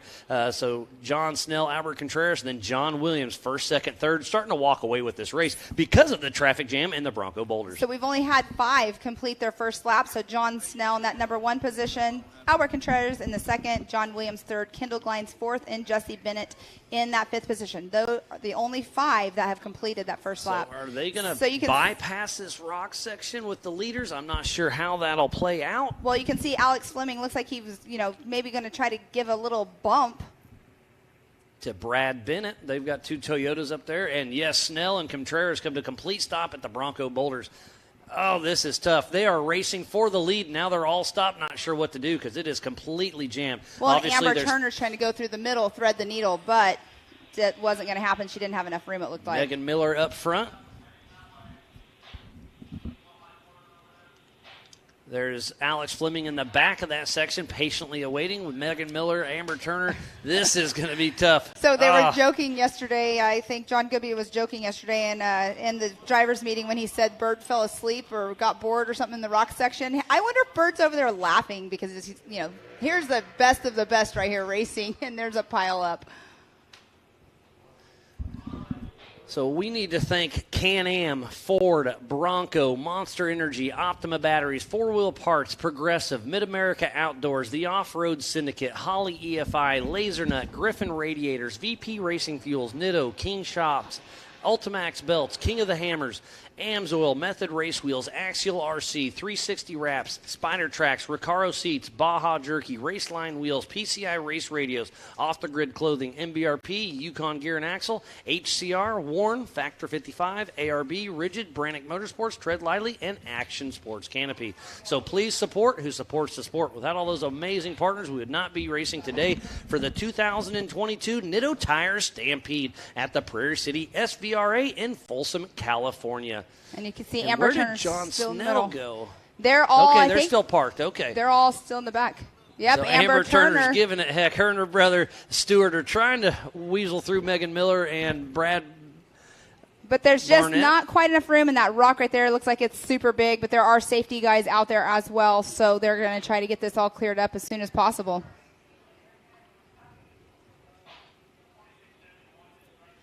They haven't even made it one lap. Lap 1, this is going on right here. Yeah, I hear some chatter in the PCI race radar. Are they allowed to go around? These are the leaders just sitting there waiting. Sounds like we are going to hold and reset. So Re-rack it. We'll see. I'm not sure if it's going to be the entire course. And there is Boston Kyle Seglin just waiting in the back in that all-electric vehicle. That is the future. I know there's a lot of mixed feelings. When it first kind of came out, I was like, I love horsepower. Mm-hmm. I love race fuel. I love the sound of an engine. But I can see it. It does make sense that there's so much technology that's going to come from it because you can independently do your left or right and front. You can hear the traction. You can feel the traction. It's going to be a whole. It's going to be a game changer. Did you catch what I said, Miles? I said I love the sound of an engine. There you go. See, because an engine obviously is ran on gasoline or diesel. It's fuel, and then a motor is electric. I'm trying to catch myself and all that. And the FPV drone goes right under that car. I love those Was guys. Was that John Snell? I think he just went underneath. John Snell cool. or Albert Contreras. Super cool. There's Alex Fleming and Amber Turner. Bennett, Miller. I saw what is it called? The gigantic forklift-looking machine. I saw it heading that way. Yeah, the Great All. Yep. I don't know the names of all of them. You can call it a big forklift. That's fine. So the 4600 Spider Track stock classes got hung up in the Bronco Boulders. So we'll kind of restack the field and get everybody out of there, and we'll see how this.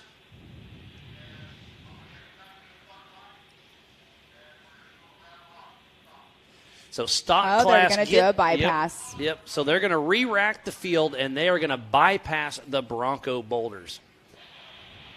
I keep forgetting everybody at home can't hear what we're hearing in our ears, but so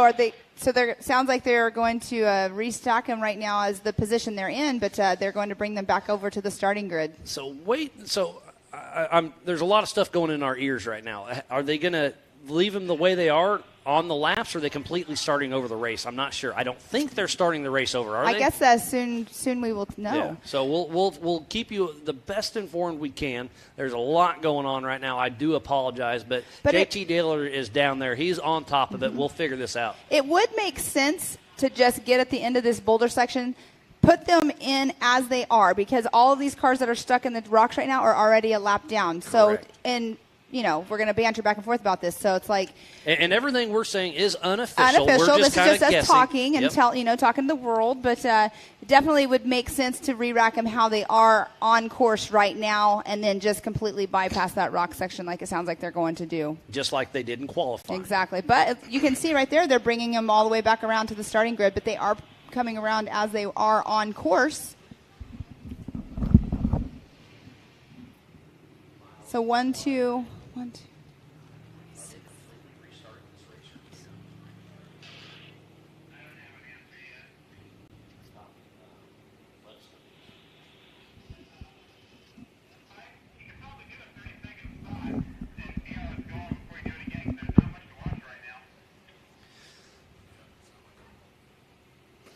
So we're going to try to get everything figured out. We'll get you confirmation on exactly what we're doing, but we are re-racking the field. I'm not sure if we're starting completely over or not, but we'll let you know as soon as we can. And while we get all of the safety crew, get all the cars out of the Bronco boulders, we'll take a quick break and be back after this. Bronco, an American classic, returns. And it only gets better when it's outfitted with the right gear. From bumpers to winches, rigging accessories, suspensions, body armor, and wheels. You need a full array of gear to outfit your Bronco for adventure. Get them now at warn.com. Really thankful to have VP Fuels on board. UTV 96 is like perfect in these things, makes them rip.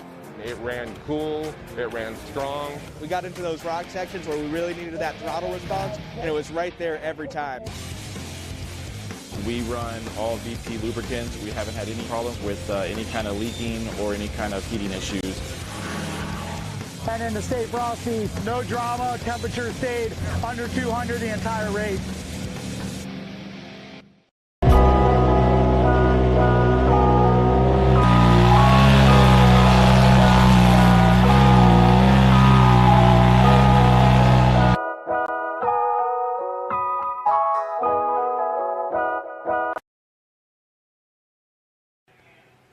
So they're still out on course. Thank you for tuning into the 2022 Nitto Tire Stampede here at the Prairie City SVRA, just outside of Folsom, California. I am Miles Hasquist alongside Mrs. Pam Hall. We've been with you for the last couple of years, and we don't plan on going anywhere. We love this stuff. So thank you, everybody, for tuning in here on site and back at home. We got the Jumbotron down by the Ultra4 merchandise trailer. If you're over there, go check it out. Lots of great stuff going on. But we are trying to restack the 4600 Spider Track stock class, and we'll see what's going on. It looks like we have another special guest coming in. Special? Yeah, you're special. Yeah. So we're going to bring in Terry Madden into the booth with us and have a quick little chat. One of our Mid-America ambassadors. Terry, how's it going, buddy? I've been better. Yeah, so we saw you out there racing. We saw you take a tumble yesterday. I had a chat with you in the pits. You were trying to fix everything, and it is crazy. Like I saw your the social media. You can prep all you want, and a dollar bolt can bite you every time. Yeah, so yesterday was just a bolt on a ball joint. Yep, that's just bad luck. Sucks. But we spent most of the night getting the car back together, thanks to a few teams. Paul Wolf had some parts. ZRP had some parts. Got the car together, but here at Prairie City, one of the things is there's nowhere to test. You can't go test because it's a state park and everything's closed at night. So we got it together best we could, but didn't get to drive it till we started the heat. The first 2 laps felt really good, and then there was a boost line that was pulled off the turbo. So you were a little off pace, so that's why you didn't have any boost. went back into limp mode for the last 2 laps, and we finished. It's back on now, but then we start the main again last. But, hey, that's okay because it's a physical finish. So even though you're starting towards the back, you still have a shot. I know it's going to be tough, but I got faith in you, buddy. And some of the just best one thing after another lately. And move to the front. But, again, thanks for coming out here racing with us. You live in Southern California. You made the trek up here, and everything's going great. That's beautiful up here. I love coming up here. I'm glad we came back. Goodby does a good track. The track's always good. The jumps are always good. That back straightaway going up by Gomez's tree, you can just fast, hit it full out, all it'll do. When your car's in full run mode, are you hitting the Yukon launch about 65, I would guess? Plus. Okay, you're going faster now. Yeah. Okay, and then the big cars, I'm guessing they're hitting 85 plus, right? I think quite a bit more than that from what they were telling me last night. That's crazy. Yeah. So it's a lot of fun. The big car race is going to be really fun to watch on this track. They're all fun to watch. I mean, you are even fun. I mean, like I said, it's wheel-to-wheel racing. But the fast guys and gals, it's going to be super impressive with all the suspension, all the horsepower, unlimited tires, unlimited everything. It's a really good wild course. It's going to be quick. It's going to be real quick. There's going to be almost too many cars on the track at once. It's going to be interesting. Some real wheel-to-wheel. I hope everybody's sportsmen and they play nice. That's what it's all about. Yeah, JT went over that in the drivers' meeting. Saying open wheel racing, anything can happen. So if you stick a wheel in when you're not supposed to, you could take somebody for a tumble. So and that's no fun. Yeah, and that's always a risk. So even on accident, it can absolutely happen. When you get to run a short course full time, it's guys that run short course full time. A lot of these guys are desert racers. They don't or rock donkeys. Yeah, they don't spend a lot of time on short course, so it makes it kind of interesting. Yeah, it'll be fun to watch, see how it all shakes out. You guys take off, I believe, around 2 p.m. for your main event? Something like that. I think it's 1:45. Mm-hmm. I think, we got we're going to two be in front of us. We changed best it now. time frame we can today. I mean, obviously, we have to work in time with issues like what was just going on with the stock class. I don't know if you were watching. No, but I wasn't. I just walked over. Half the field was stuck in the Bronco boulder section. Well, it was a pile up. And they're now those bypassing boulders are it. no joke. They are not. They are now going to bypass it. Yeah, they should for stock class. We're trying to figure out how they're going to send them out, but it sounds like they're going to start them in single file. So I believe they're going to keep the laps they already had. This was set up for a 4-lap prelim. So I think they'll be finishing their second now. So they're halfway through the race. The leaders are, and then the other ones that got stuck in the Bronco boulders are a lap down. I believe that's how we're going to shake it out. Yeah, those boulders, they're moving around, even from first lap to second lap. Oh, really? They're moving every lap. In our race, they'd move some. So they'll settle in, but by the time they're settled in, the day's going to be over.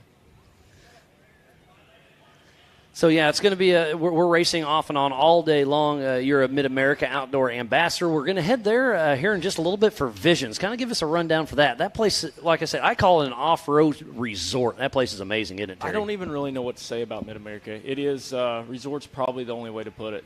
They the first time I pulled in there, I was shocked. It's like you're pulling into a Cabela's building. Yeah, it's amazing. The pro shop's awesome. Pro shop's unreal. The facilities are unreal. Wash bays for the cars. It was cold. We had heated wash bays. Yeah, multiple showers, wash bays. Laundry, lazy river, cabins. I mean, now a splash pad in the middle of lazy river with the pools. They just keep going. And they're going to have jungle gym, little jungle gym area. It's awesome. Yeah, I can't say enough about them. The Robinette family has been great to the sport to help it grow. The Mid-America Outdoors there in Jay, Oklahoma. You do not want to miss Visions or Nationals. No, Legends of the Fall. Really excited for Nationals. Yeah, I can't. I know. I've heard some good rumors about we're going to go through the woods. It's going to be awesome. I'm pretty stoked about it. So, have you been to Disney, Miles? Yeah, I used to go there probably 20 years ago in the old junk going wheeling around. It's changed some, but it's still the same place. So that's one of the first places I ever wheeled. Brian Shirley. Yep. I bumped into them in his 20 years ago. Old Cadillac car. We used to go to Sumner's Big Meats Run. Yep.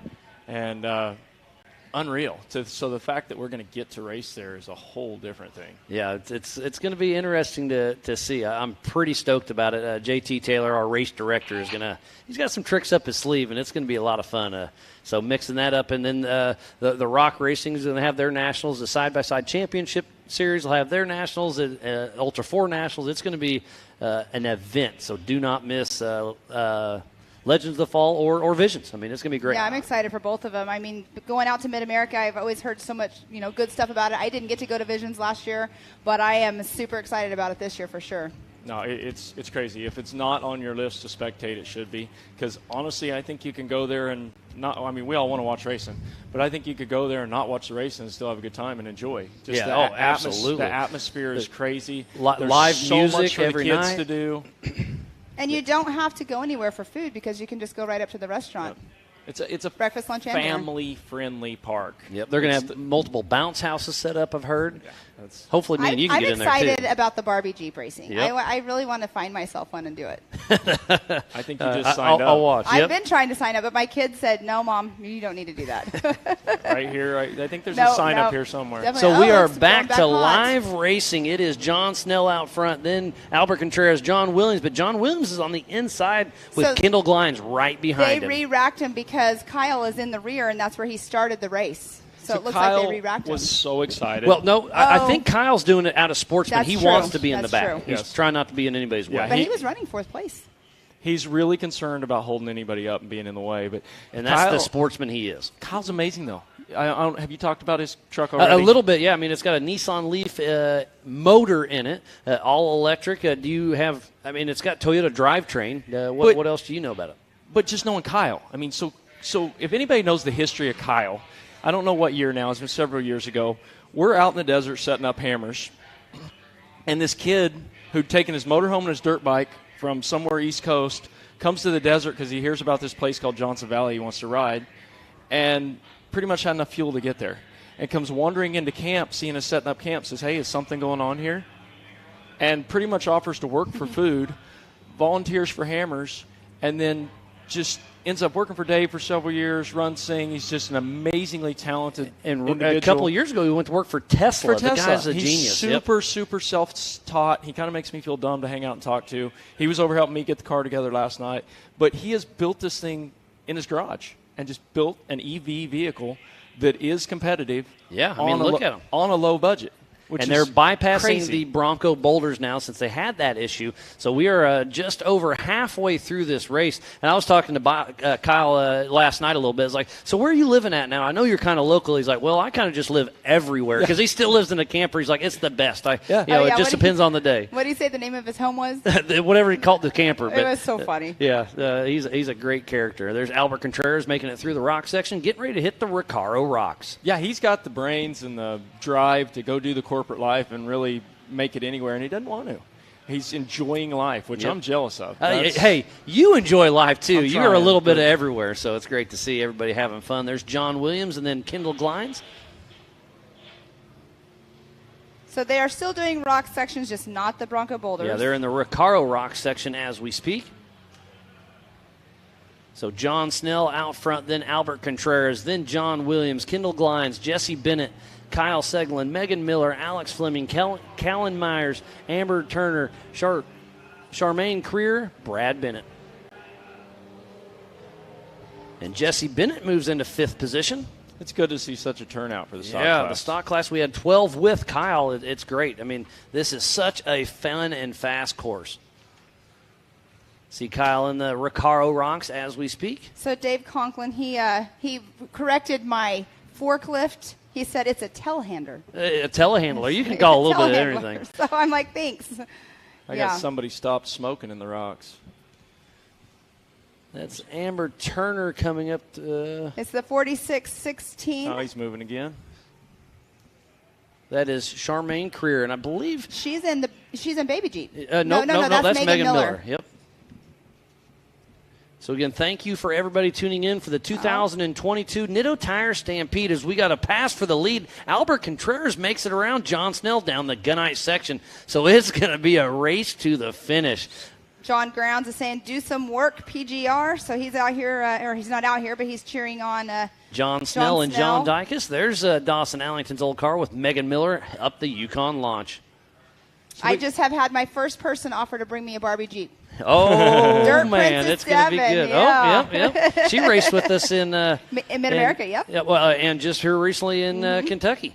So we got Megan, Charmaine, and Amber. We've got three females in stock Isn't that class. cool? I love it. That's great. Yeah, we got a lot of females racing this weekend. And then the little kids, I love seeing them out there running. I missed the 170 qualifying. I was trying to work on stuff, and I really want to watch the 170. What time is that stuff? That's at 10:30 here in just a little bit, so another hour and a half or so. I got to go watch the 170. Absolutely. Race. It is so neat that they're including the kids. Yeah, the future of our sport for sure. The checkered flag is out for Mr. Albert Contreras. Where is John Snell? Oh, he is hung up in the rock section. So John Snell, who was leading this race on screen, hung up at another rock section. That's good to see. I see the rear tires spinning. The fronts aren't. Not sure not that what's John's going on. stuck, but it's good to see Albert finish first. Yeah. He works really hard. He's been racing with us a long time. He's had some great success. He's had some bad tumbles. I think it was here 3 or 4 years ago we had a gap jump, and he came up short and plowed into it. But he brings the whole family. He works with the kids. When they went to Sturgis last year, he drove 2 vehicles. Albert's got a large family, so that they could take all the kids and they could ride comfortable. And he's just a family affair. Yeah, the racing's secondary to his weekend. Absolutely, and family, what it's all about. And speaking about family, Terry, I'm going to bump you out and bring out Austin Thompson. So, Terry, always a pleasure. Good seeing you, buddy, and good luck later on today. All right, Austin Thompson, come on over here. That is Brendan Thompson's son. He raced in the UTV this morning. How old are you, buddy? I'm 15 years old. 15, and you're getting thrown in there. And I remember, correct me if I'm wrong, but up here at NorCal, you used to race 170s even, right? Yep. And you've moved your way up. And how cool is it racing with the big guys and gals? It's awesome. This is actually the first time I've ever been in the rocks. Oh, okay. Because at NorCal, they don't have the rock sections, right? You bypass all that. What do you think of the rock sections? It's a different element, isn't it? Yeah, but I love them. Yeah, it's pretty sweet. So I saw you in Moab one morning, and we were all chit-chatting. Did you say you used to race in like a Honda Odyssey? What was it that you were telling me that you've raced in? Yeah, it was a 1989 Honda Pilot. Honda Pilot, that's right. And that was your dad's?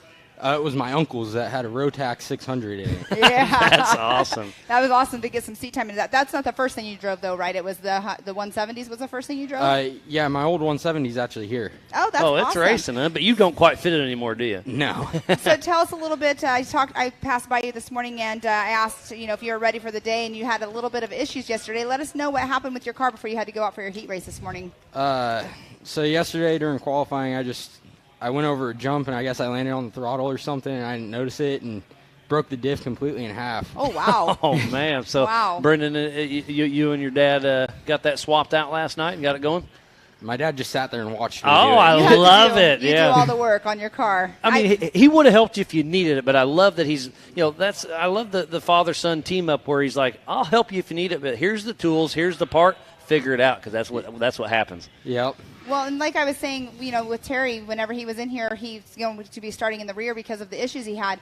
The best drivers are also the ones that work on their cars as well. Absolutely, yeah, the builders, drivers, and all that. So let's give a quick rundown. So winning the 4600 Spider Track stock class was Albert Contreras. And then in that number 2 position is the 4623 of John Williams. And third spot is Kendall Glines. And then 4th position, the 4695 of Jesse Bennett. And then in that EV motor with that Nissan Leaf is Kyle Seglin in that 5th position. And then in 6th position, the 4671 John Snell. But no, he's not. He's still out on course stuck, so he'll take a rear start. Oh, he hasn't. So, yeah, we had a few cars that were a lap down. So John Snell, Alex Fleming, Megan Miller, Kaylin Myers, Charmaine Creer, Amber Turner, and Brad Barnett were a lap down. So we'll see how that all shakes up for the main event. They will be kicking off at 2:30 later on this afternoon. And that'll be what is that? That's a 5-lap race. So all the prelims this morning are 4 laps. It's going to be really exciting. And it looks like the 4800 Brannick Motorsports Legends class is getting ready to kick off. So, Austin, I thoroughly appreciate you coming up here to chat with us. Pam, you got anything else for I do. I wanted to know, so you went out and did your heat race this morning. Everything good on your car now after having to work on it last night? I rubbed a hole in the radiator line. Oh. That goes to the breather, but that's fixed already. We just need to fill it with water. There you go. Then you're set to go. Yep. So, yeah, you'll watch your dad here in a little bit. Then he'll so do you spot for your dad and he spots for you, or how's that working out? I'm actually going to be out there with him. Oh, on course. Nice. So you're running shotgun? No, it's a single-seat car, so how's that work? So my dad's buddy, Mark Nicholson's actually here. And okay. He's got a 2-seat straight axle car. Oh, so you're going to be racing with your dad or Nice. against your dad. That'll be fun. Yep. That'll be fun. So- The best place to learn, too, is in the passenger seat as well. Yeah. Well, Austin, again, thank you for coming up and chat with us. Come up again later if you'd like. Yeah, and good tell your luck dad out there. good luck. Good luck to yourself, and it's going to be a great day of racing. Thanks Awesome. again for the chat. All right, thank you. All So, right, it sounds like we're going to go to a commercial here for just a moment while they're finishing getting the lineup going for the 4800 Legends class. Over 25 years of off-road racing dominance. Proprietary patented race technology. Proudly made in the USA. Unparalleled customer service and support.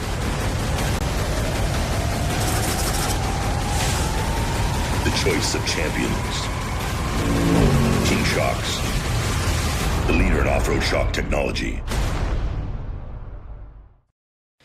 Welcome back to the 2022 Nitto Tire Stampede here at the Prairie City SVRA, just outside of Folsom, California. I'm Miles Hasquist along Pam Hall, and we are about to kick off the 4800 Brannick Motorsports Legends class. This is definitely a fun one to watch, so do not go anywhere. You can see Mr. J.T. Taylor's taking them out. What they're doing is they're not doing a parade lap. They're just taking them out through a little cut through so they can get them properly lined up because they do a rolling start. So we're going to have quite a little bit of a stacked field out there with 11 cars. In that number 1 position, in the number 105, is Toby Stacy. And then in that second position with that twin-turbo high-horsepower machine is Chuck Crossland. And then in third position, the 4837 of Mr. Jeremy Doc Jones. And then next to him will be Kevin Condon. And then the fifth position, the number 44 of Joshua Boxey. Number 56 in a brand-new Horschel car debuted this year is Brent Harrell. And in the 7th position, the 4437 of Dustin Sexton. In 8th position, the 4805 of Tony Howard. And in the 9th position, the 1006 of Derek Summers. In 10th position, 114, Evan Jesse. And in that last position, number 11, the 4802 of Mr. Ross Glaive. It's going to be a great day of racing. So heat number 1, I believe we'll be doing 2 heats for the Legends class. So heat race number 1, the top 5 advance directly to the main. This is another 4-lap race. So we'll have a 4800 LCQ later on the day where another top 5 will kick out. That'll be a 3-lap race later on. So it's great to see. I think we had 22 4800 cars out there. That's our largest field out there. Yeah, one more than the 4400s. You're right. So it's great to see such a great showing for the 4800 Brannick Motorsports Legends class. So Toby Stacy on the line. He's going to be drag racing Chuck Crossland. It's going to be interesting to see Toby Stacy in that Trent Fab machine. Chuck Crossland in the Liberty Mountain Fab. Chuck Crossland's got that twin turbo horsepower, so they're about to take off. So Mr. J.T. Taylor is the pace car out there, and he's getting ready to go and give them that green flag. So green Can't even flag. talk. I'm getting tongue-tied. So Toby Stacy on that pole position with the lead, and then Chuck Crossland, then Doc Jones, Kevin Condon, Brent Harrell, Dustin Sexton, Tony Howard, Derek Summers, Evan Jesse, and Ross Glaive all out on course. The top 5 advance to the main event. So this makes a lot of this race is a lot more important than the last couple we've had because only half the field advances, and then the other half goes to the LCQ. So I believe it's only going to be 15 cars going to the main event. So we're going to have to cut out 7 cars. Oh wow, that's a tough one right there because you definitely want to push it as hard as you can, but you don't want to push it too hard. But off that Yukon launch right now, that is Toby Stacy, who got second position in his rookie debut this year at King of the Hammers. Had a fun chat with him, and he's just kind of a good old boy that's out here having fun and learning the ropes, and the kid can drive. Not a kid, he's our age. But, the guy's our age. fast. I think I'm older than you. Oh, there's no thinking about that, Pam. Thanks for considering me in your age group. I don't know if I'm giving myself a little grief for you, but regardless. I'll take it as a compliment. Toby Stacy heading into the Bronco Boulder Field. And I wonder what their lap times are going to be compared to yesterday. I guess we'll soon find out. But definitely the only class that's going to be bypassing these Bronco Boulders is going to be that stock class. Yeah, Toby Stacy yesterday ran a 138 bypassing the Bronco Boulder. So I think with the open air, he's going to be at that 145, 150 mark. Jeremy Jones is out front. No, he moved into second position just in front of Toby Stacy's way out front. Oh, yeah, Toby Stacy has quite a lead. See, I didn't even see his dust. But Doc Jones got around Good water Chuck truck. Crossland. Good water truck right there. I didn't even see dust.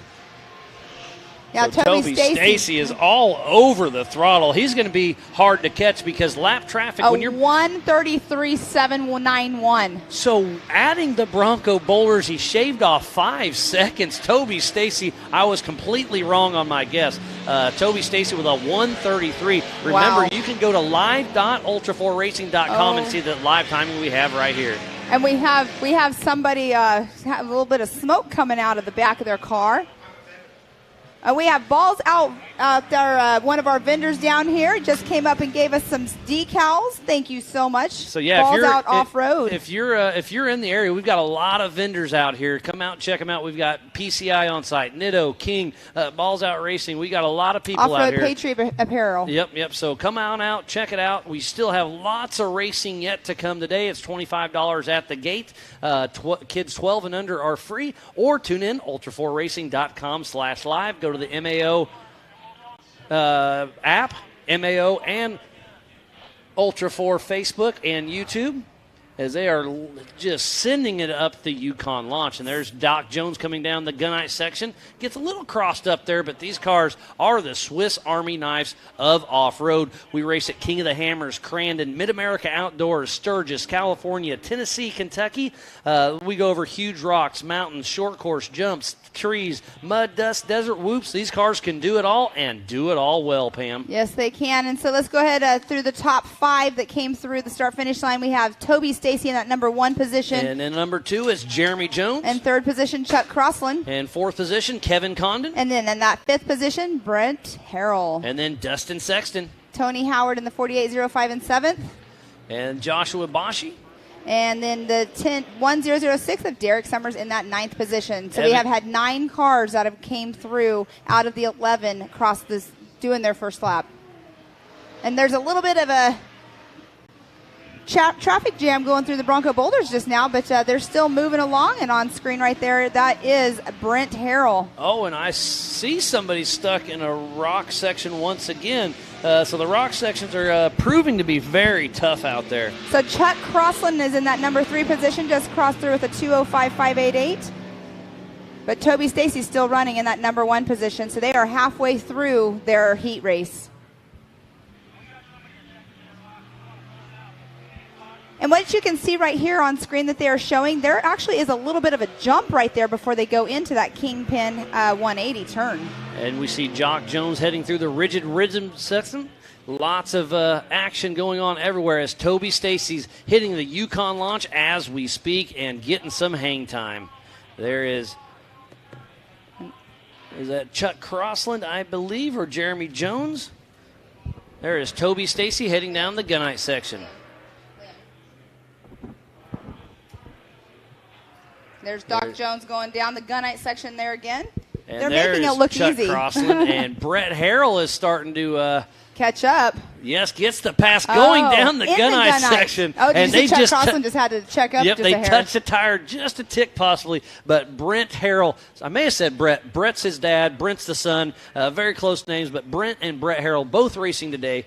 Brent Harrell's on track now. Brett Harrell will be racing his 4400 car later, pushing those Paul Horschel cars to the max. But out front right now in first and second is Trent Fabrication out front. Those cars are really working well. That was Kevin Condon doing a little wheel stand in his Jimmy's car. It is definitely rough. And in the dust right there, you don't want to lift because you don't want to get high-centered on a rock or whatever, so keep that momentum. But definitely rough. Whoa, and look at the wheel stand going in there. And in the back there, that is the AMSOIL hot pits. We haven't talked about that much today, but the HCR and AMSOIL hot pits are there, and about all you'd want to do is change a tire there. Even but if you that, do have the option. It depends on how quick your pit crew is, because changing a tire definitely is something that takes a little bit of time. But Toby Stacy still in that number 1 position, Jeremy Jones number 2, Brent Harrell 3, Chuck Crossland 4th, and Joshua Boxey in that number 5th position. And then Kevin Condon just passed through Tony Howard, but Toby Stacy was starting to pull away from it. But look, Jeremy Jones and then Brent Harrell are starting to reel him in just a little bit. So this will be a race to the finish. But to finish first, you must finish. The rigid rhythm section's looking a lot of fun right there. Hitting the Gomez tree jump, and look how far they're jumping as Toby Stacy hits the Yukon launch. Toby Stacy took the whole shot, qualified number 1, and he has stayed out front the whole entire time. We'll see if he can keep that tradition going. And remember, only the top 5 advance out of this race. The rest will head to that LCQ later on today. We'll have a second 4,800 heat race, and Brent Harrell? Brent Harrell launches down that gunite section. He's basically just jumping it. So Brent Harrell's pushing hard, but don't push too hard. You want to. You have a long day to go ahead. It's going to be interesting, but those cars can really hold up well. It's all about how hard you want to work on your car later on. There's Toby Stacy, our physical race leader in the Bronco Boulders, with the FPV Believe Cam drone chasing him down, but Doc Jones is starting to reel him in a little bit. Toby Stacy had a pretty good lead, but it's still a lead. It's just not way up front.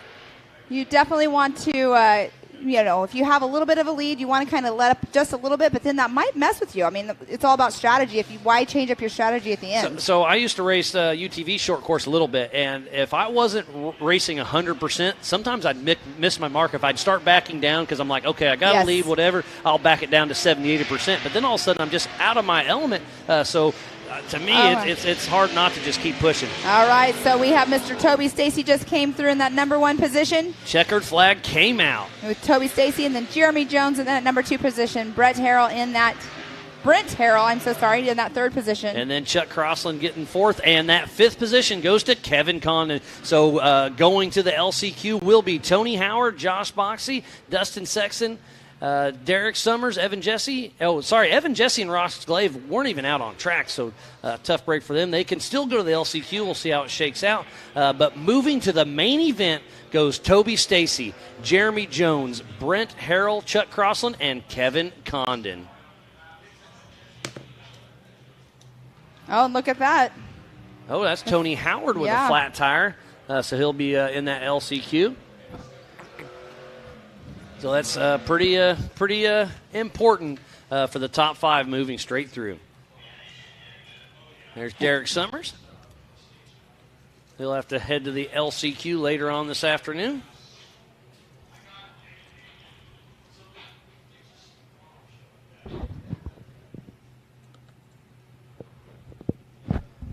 So another great race for the 4,800 Brannick Motorsports Legends class, heat race number 1. After this will be heat race number 2. And again, the top 5 will advance to that one, another 4-lap race. So, Pam, it's been a great morning of racing, and we're just getting started. We're just getting started. And next up, we'll have heat 2 of the 4,800 Legends class. So another 11 cars will be coming out on course.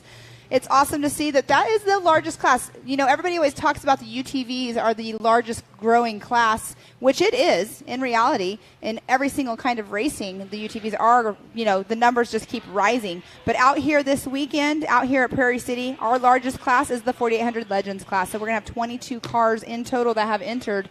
But it's definitely cool to see something different than just the UTVs being the largest class out there. So, it's an exciting day for sure of racing. I'm having a blast at it. So next off the line in that number 1 position will be Woody Rose.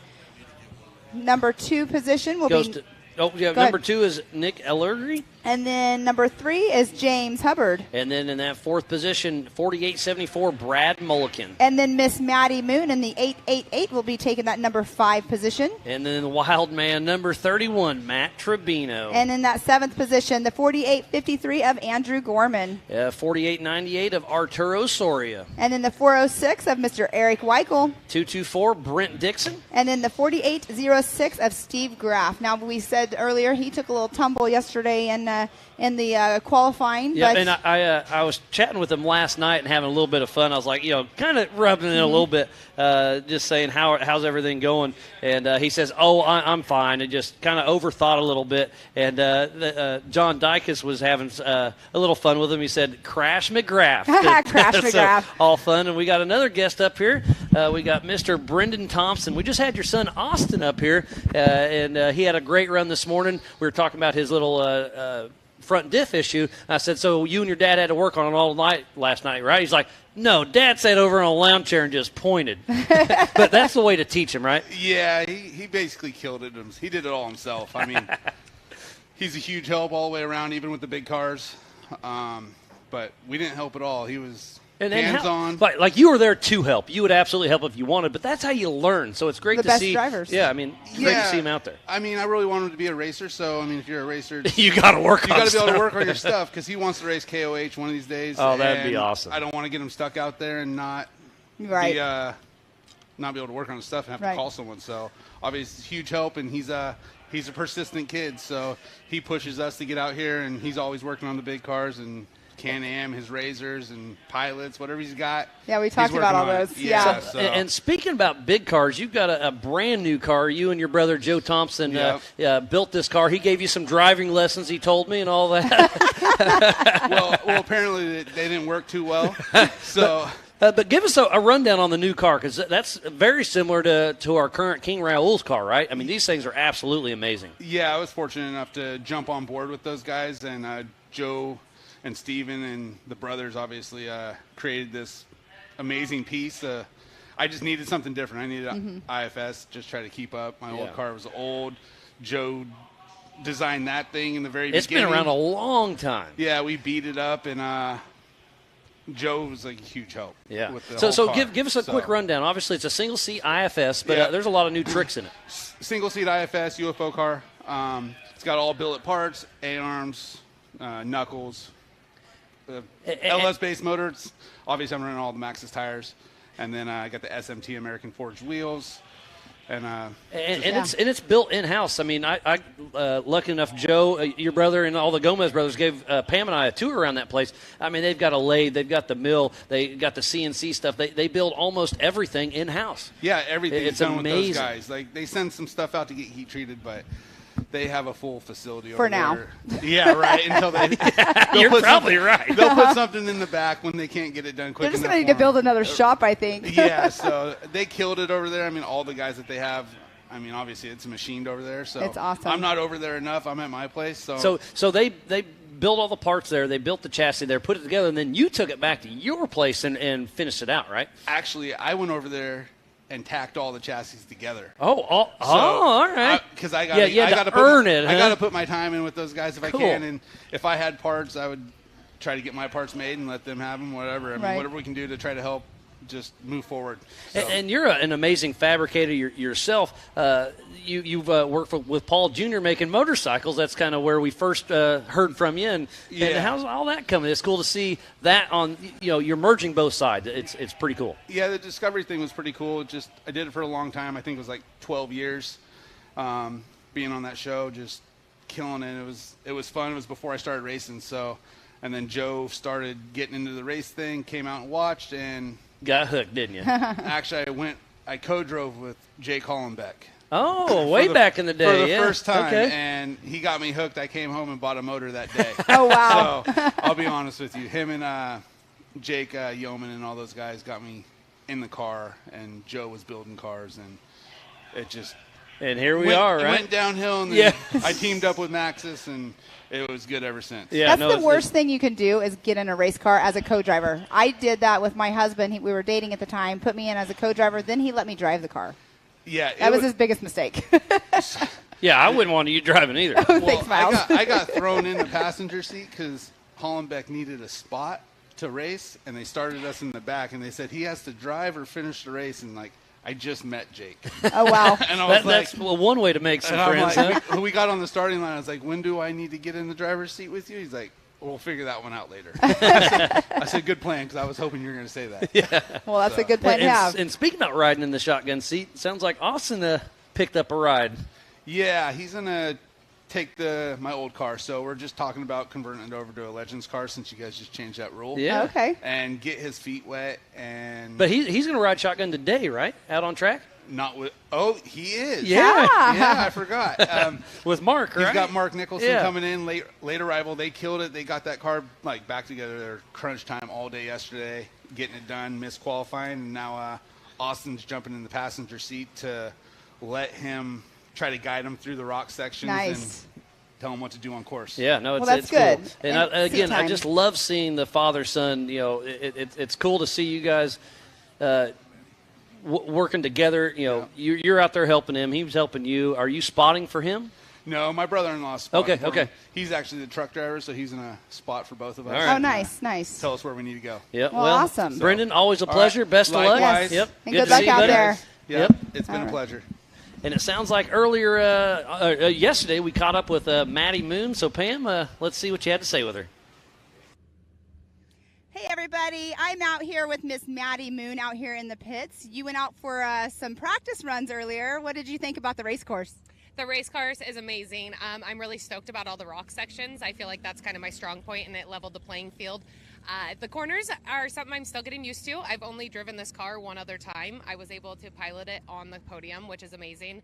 I definitely am excited for the opportunity. Trenton Fabrication and Dave Schneider, they're great people, and they, we worked out a deal, and they're allowing me to partner up with them to race this Nexen car. So I'm really excited to be here. The track is amazing, and there's a lot of big dogs out here, big sharks. Definitely. And you said you took this to the podium, your first race out here. That was with the NorCal Rock Racing Series about a month ago or so. You also race in the Havoc Racing Series. Tell us a little bit about that. Yeah, so the Havoc Racing Series, I would say, it's similar. It's kind of converting over to more endurance-style racing. It's a lot bigger tires. There's some big horsepower there as well. I would say that our rigs are maybe a little bit less developed than, say, Ultra4, because Ultra4 has come a long ways from where it started out to be. But I feel like definitely my experience in the rocks has helped me kind of transition into this discipline of racing. So I can't wait to see where it takes me, and I plan on, continuing to pursue this path. Now, we were over there just now by the race course. You were watching the 4400s. Is that something you wouldn't mind stepping up to someday, maybe? That's where the big bucks and the people that have been driving for a really long time are, and it's a little intimidating, but I love a good challenge. So that is my goal, actually, to one day be racing a 4400 car. Awesome. Well, do you have any strategies for today's pre-running and your qualifying? Are you going to run a co-driver with you while you're qualifying, or what's your strategy for that? So I'm going to have Cody Knoll in my passenger seat. I feel like just because I'm still a rookie in this style of sport, it's really good to have somebody kind of watching your mirrors, watching out for other people. I really want to run a clean, smooth, consistent race. Pre-running, I'm going to take it a little easy. I don't want to pop any tires, just get a feel for the car. I kind of have to change my mindset. I just got out of the bouncer 2 weeks ago, so I have to change, my back into Ultra4 racing, and it's a lot different. It's way quicker pace. The rocks are a little bit smaller here, which is okay, but I'm running a lot smaller tires, so it'll make up for it. And yeah. Well, awesome. Well, good luck out there. Everybody, make sure you follow in and watch her social media, because she's got quite the racing behind her. So good luck out there, and thank you for chatting with us. Absolutely. Thank you so much. And, I definitely have to thank my dad overall, because that is the man who got me into a car firsthand. And, make sure to follow our Moonbenders page, as well as Trent Fabrication and Nexen Tire and everybody else who makes this happen for us. Thank you. Awesome. Thank you so much. Rocks, sand, heat. Life off-road is tough. We wouldn't have it any other way. If AMSOIL products are designed for this kind of punishment, think about what they can do for your daily driver. Upgrade to AMSOIL protection today and get fast free shipping from AMSOIL.com. 4WP is more than a store. We're truck and Jeep experts and have been for over 50 years. From wheel and tire upgrades to full custom builds, 4WP has you covered. Whether you want to order the best parts online or shop in store, do the work yourself or get it done by a pro, all roads lead to 4WP. Do your rig right. Shop online or find your store at 4WP.com.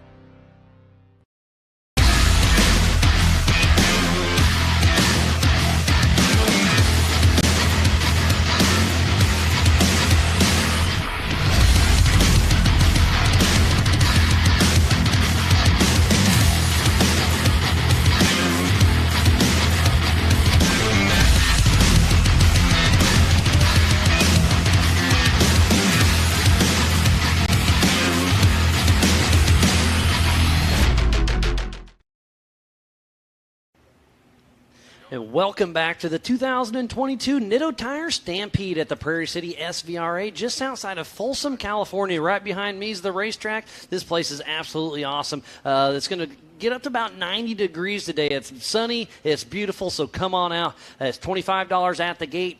Children 12 and under are free. We've got lots of vendors down there. We've got King, PCI, Nitto. We've got the Ultra4 merchandise. Angel, Carly, and the whole gang's down there selling all the event shirts. They've got a little bit of everything. So come on out, check it out. I saw a snow cone machine. I mean, we've got it all down here. And this is one of the best spectator-friendly parks we race at. Open wheel-to-wheel action. We just wrapped up heat number 1 for the 4800 Brannick Motorsports Legends class. And speaking about that, you have to have a front-mounted engine. Vehicle must contain 2 seats side by side, single shock per corner, 37-inch DOT tires. Solid axles only are allowed. A lot of these cars are retired 4400 cars that used to have 2 shocks, dumb them down to a single shock, put a 37-inch DOT tire, and go racing. But there are a lot of specific car built also. I mean, look at Brent Harrell. He just finished well. The Trent Fab cars, they run well out there as well. So it's really a fun class, and it's the biggest class. It's here.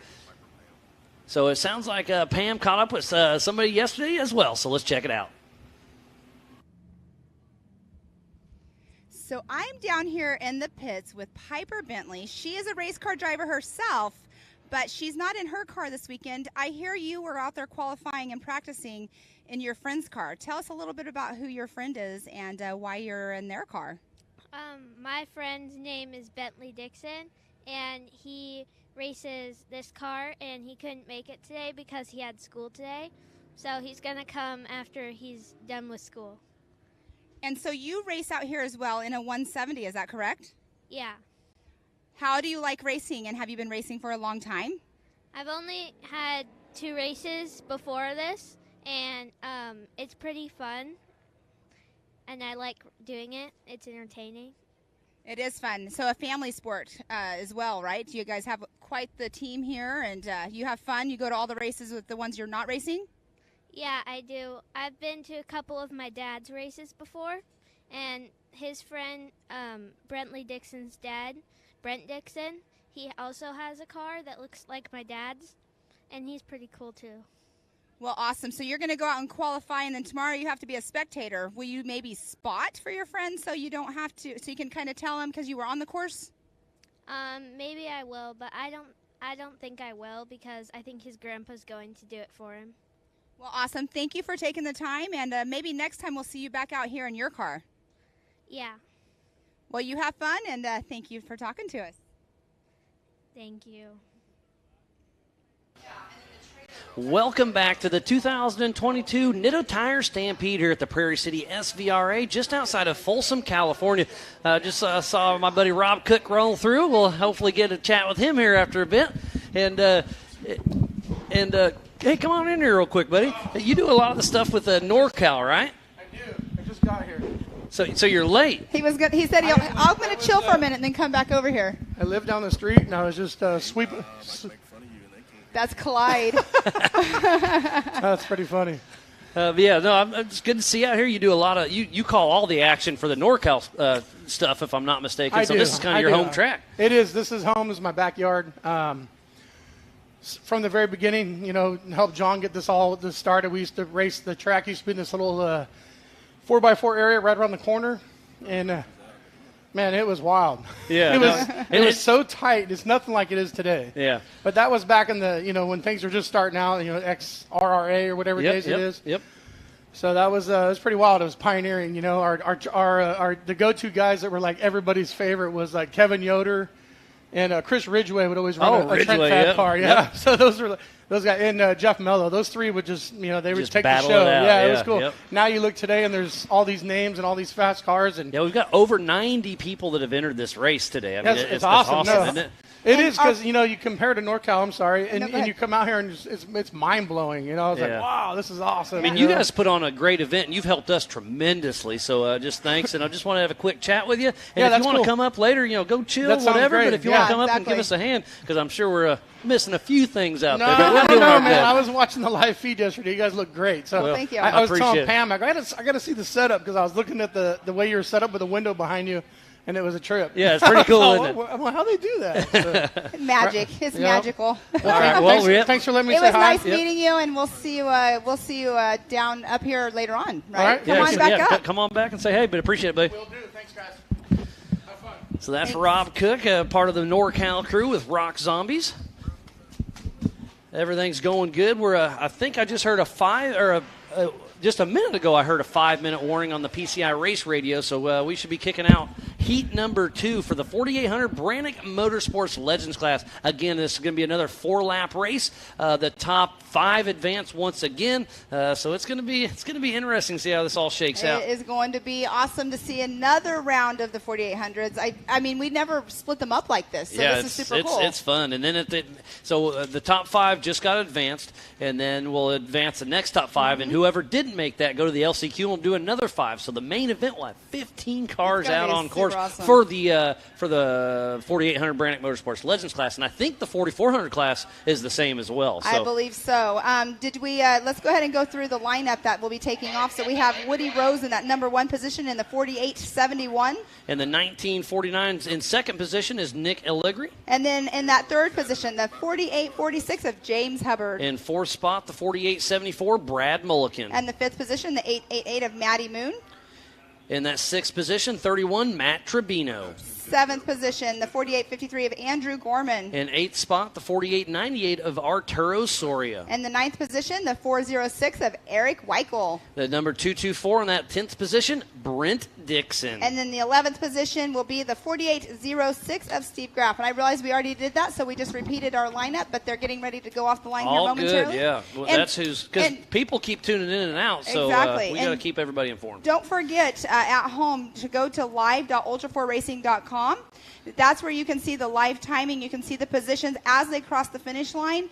And then also if you've missed a class that you want to know where somebody finished, you can go on there as well and you can look at the race results. You can see where they finished yesterday, their lap times. You can also see where they're at today as well. We also need to give a huge shout out to USAC, the United States Auto Club. They're our sanctioning body and help running with timing, scoring, race operations, safety, and tech. Mr. Lee O'Donnell, 23, is out here on site making sure everything's running smooth. We got a lot of safety crew, a lot of volunteers, all the Mid-America, the Ultra4, and the NorCal groups out here running strong, and everything's going great. Just want to give a huge shout-out to the Robinettes and everybody for making this possible. And Woody Rose will be drag racing against Nick, and we'll see who gets that hole shot. Nick Allegri's giving it all he's got, but it looks like Woody Rose on the outside gets the hole shot. And Woody Rose is in a newer style chassis. That is a Trent fab. That is Derek Trent's son. And Lisa's out here on site, and their son Dylan will be racing the 170 class here in a little bit, and it's his 13th birthday today. Oh, it is. So Woody Rose's little brother Dylan will be just turned 13 years old today. Make sure you bring me a piece of birthday cake. I'm just kidding. So Woody Rose out front, heading through the rigid rhythm section. Running look strong. At the lead already. Yeah, look at that Trip Fab car working really well, but Nick Allegri is not trying to let him up. Hits the Gomez tree jump and then getting ready to head up the Yukon launch. And look how much airtime they're getting. So, Miles, we keep calling it the Gomez tree. People at home, they're probably wondering why it's called the Gomez tree. You know more of the story. Because this is their hometown track. So they race Ultra4, but they race a lot of NorCal up here. And about every race, a Gomez brother will take a tumble and end up in those trees. And not every race, but it's definitely happened. They put their marks on it. Oh, yeah. Let's just put it that way. Gomez leaves their marks everywhere they go. And the gunite section, they're heading down. So we have Woody Rose out front, then Nick Allegri, James Hubbard, Brad Mulliken, Matty Moon, Matt Tribino, Andrew Gorman, Arturo Soria, Eric Weichel, Brent Dixon, and Steve Graff out running strong. And look, that's Andrew Gorman as we speak. Gets a little crossed up. Eric Weichel gets around him, heading into the Bronco Boulders. Open, we got a little bit of a stuck. That is Steve Graff, it looked like, that was stuck a little bit, and it is a drag race with Matt Tribino and Matty Moon there. And there's going to be dust in that section. They're not going to water down the rocks. Because traction issues. Exactly. It's already been tough. Exactly. So there's another little rock section. There's Matty Moon. Oh, Matty Moon has a right front flat tire. That is, so she can go into the AMSOIL hot pits, but the bad part about that, she just passed the AMSOIL hot pits, so she's going to have to make this full loop lap on a flat tire. So she's going to have to go through the Bronco Boulders 100% with a right front flat. But Woody Rose still out front. There is Steve Grass and John Dykus on screen as they are making it around the Talladega turn at the start-finish finishing. Lap number 1 heading out for lap 2 of 4. So as they came across the line, it was Woody Rose. And then that 2 position, the 1949 of Nick Allegary. And then Brad Mulliken. And then 4th position, Matty Moon, but we know that's going to change up here momentarily. James Hubbard. And then Matt Tribino. Steve Graff. Andrew Gorman. Arturo Soria. And Eric Weichel. And then, so it's going to be a great race out there. But Woody Rose really running a great race. I know Derek and Lisa are watching, probably in the spotter stands. And look at the stands. They're starting to fill up, and it's only going to get better. This is some of the best spectating you can have is Woody Rose starting to pull away from Nick Allegri. And then that's Brad Mulliken having a great run. We bumped into him when we were doing our Gomez tour. Great to see him out here having some fun racing. He works full time in the race shop for the Gomez brothers, and then out here having some fun. Exactly. And I believe this is his first Ultra 4 race. He's co-drove a lot for a lot of different people. And he's done the shootout a few times, but it's great to see him out here racing. Oh, we have somebody on their upside lid. Down. I can't quite tell who it is, but it looks like it was right before the Gomez tree, possibly. It looks like it ends in an 8. Is that the 4898 of Arturo? Oh, it could be Arturo. He's the only one with an 8 at the end, so it more than likely is Arturo. It's Woody Rose. Still out in front. He'll be halfway through his race as we speak, running strong. That Trent Fab car is looking good, and he's starting to pull away from Nick Allegri a little bit. So number 1 and 2 are starting to get a pretty good lead. And a 1:51.985 is his lap time. PCI Race Radio chatter, it says driver is good, still don't have confirmation who it is, but driver is okay, the one that's upside down. So there's Maddie Moon past the Amsoil hot pits again. What's she doing? As Eric Weichel is going to get around her, I'm sure. I wonder if they didn't put anybody over there in the hot pits. And I saw Matt Tribino, his right front may have looked a little funny. Eric Weichel just made the pass on Maddie Moon. If you know you're limping it in with an issue or just trying to finish your heat race, you're going to move out of the way for people if you're having problems. And that rollover is just past the Yukon launch. I'm not sure what happened. Yeah, so they're hitting the Yukon launch. And look at Woody Rose jumping down. We just saw Brent Harrell doing the same thing. And I love that's perfect example of that gunite section. There's different lanes there. And that's where, yesterday during qualifying, you kind of check her out and get your line picked out. And then there's a fun little fast wiggle section into the Bronco boulders. There's 3 guys in a row, it sounds like, through the chatter on the radio. And I'm just surprised there isn't more people in the Amsoil hot pits right now. Because if on this short course, I would absolutely go change a quick tire, because you can change a tire in under a minute. I mean, we've seen 30 seconds. There's practice. But Woody Rose still out front with Nick Allegri right behind him in that little that little boulder section, and then head through the Recaro Rocks. So flat tires are becoming an issue in this class for sure. But, it's the top 5 advanced. You never know, because there's actually only 10 out on race course right now. And they'll head straight to the main, and then whoever doesn't advance goes to the LCQ later on today. And then we'll take the top 5 from that as well. So, again, is Woody Rose and then Nick Allegri heading out. Next time around, they'll be getting the white flag. Or they just got the white flag, right? Yes. So white flag is out. And coming through right now, the start-finish line will be Brad Mulliken. And that Jimmy's chassis.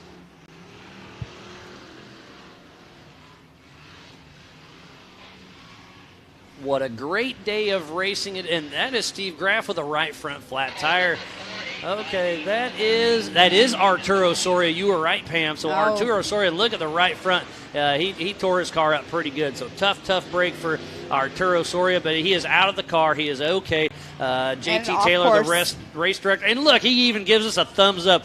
He's got to be bummed, but he's still all smiles because he's racing Ultra4. You know, he can go and get his car fixed and still go in the LCQ. You and never I'm know. sure he'll have some fellow competitors in there helping him out, as Woody Rose and Nick Allegri are going to be battling all the way to the finish line for the 2022 Nitto Tire Stampede here at Prairie City SVRA just outside of Folsom, California.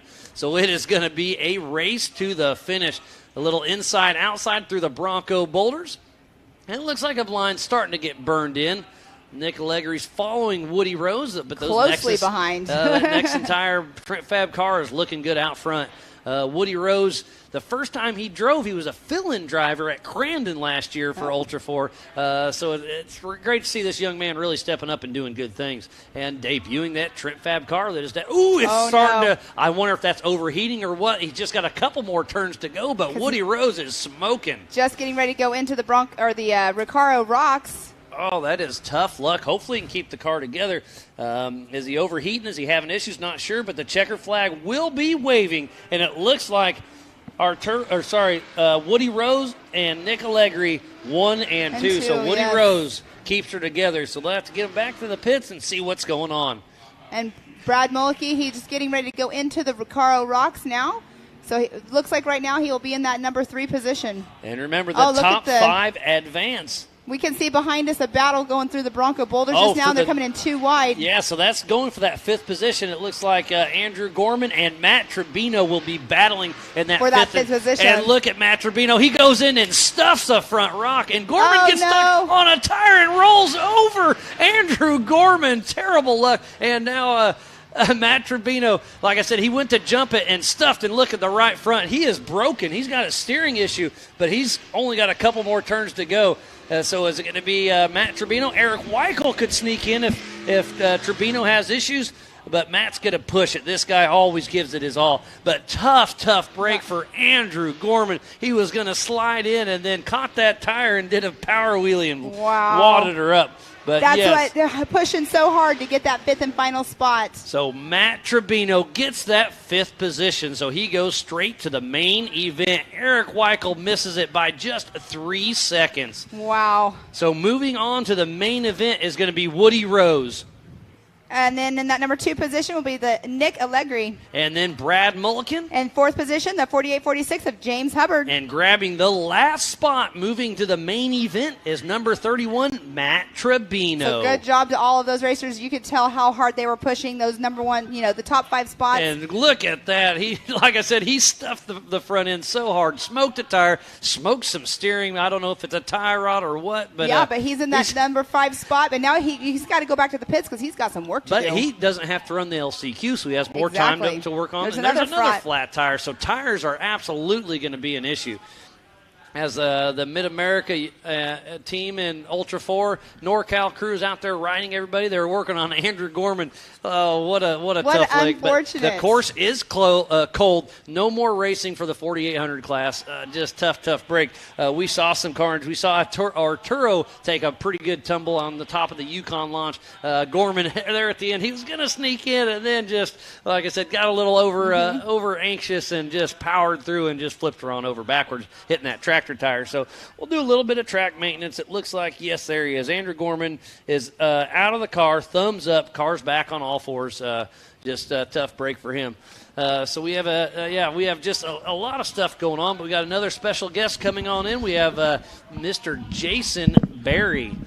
You had a good run this morning. How's it going, buddy? Going good. How are you?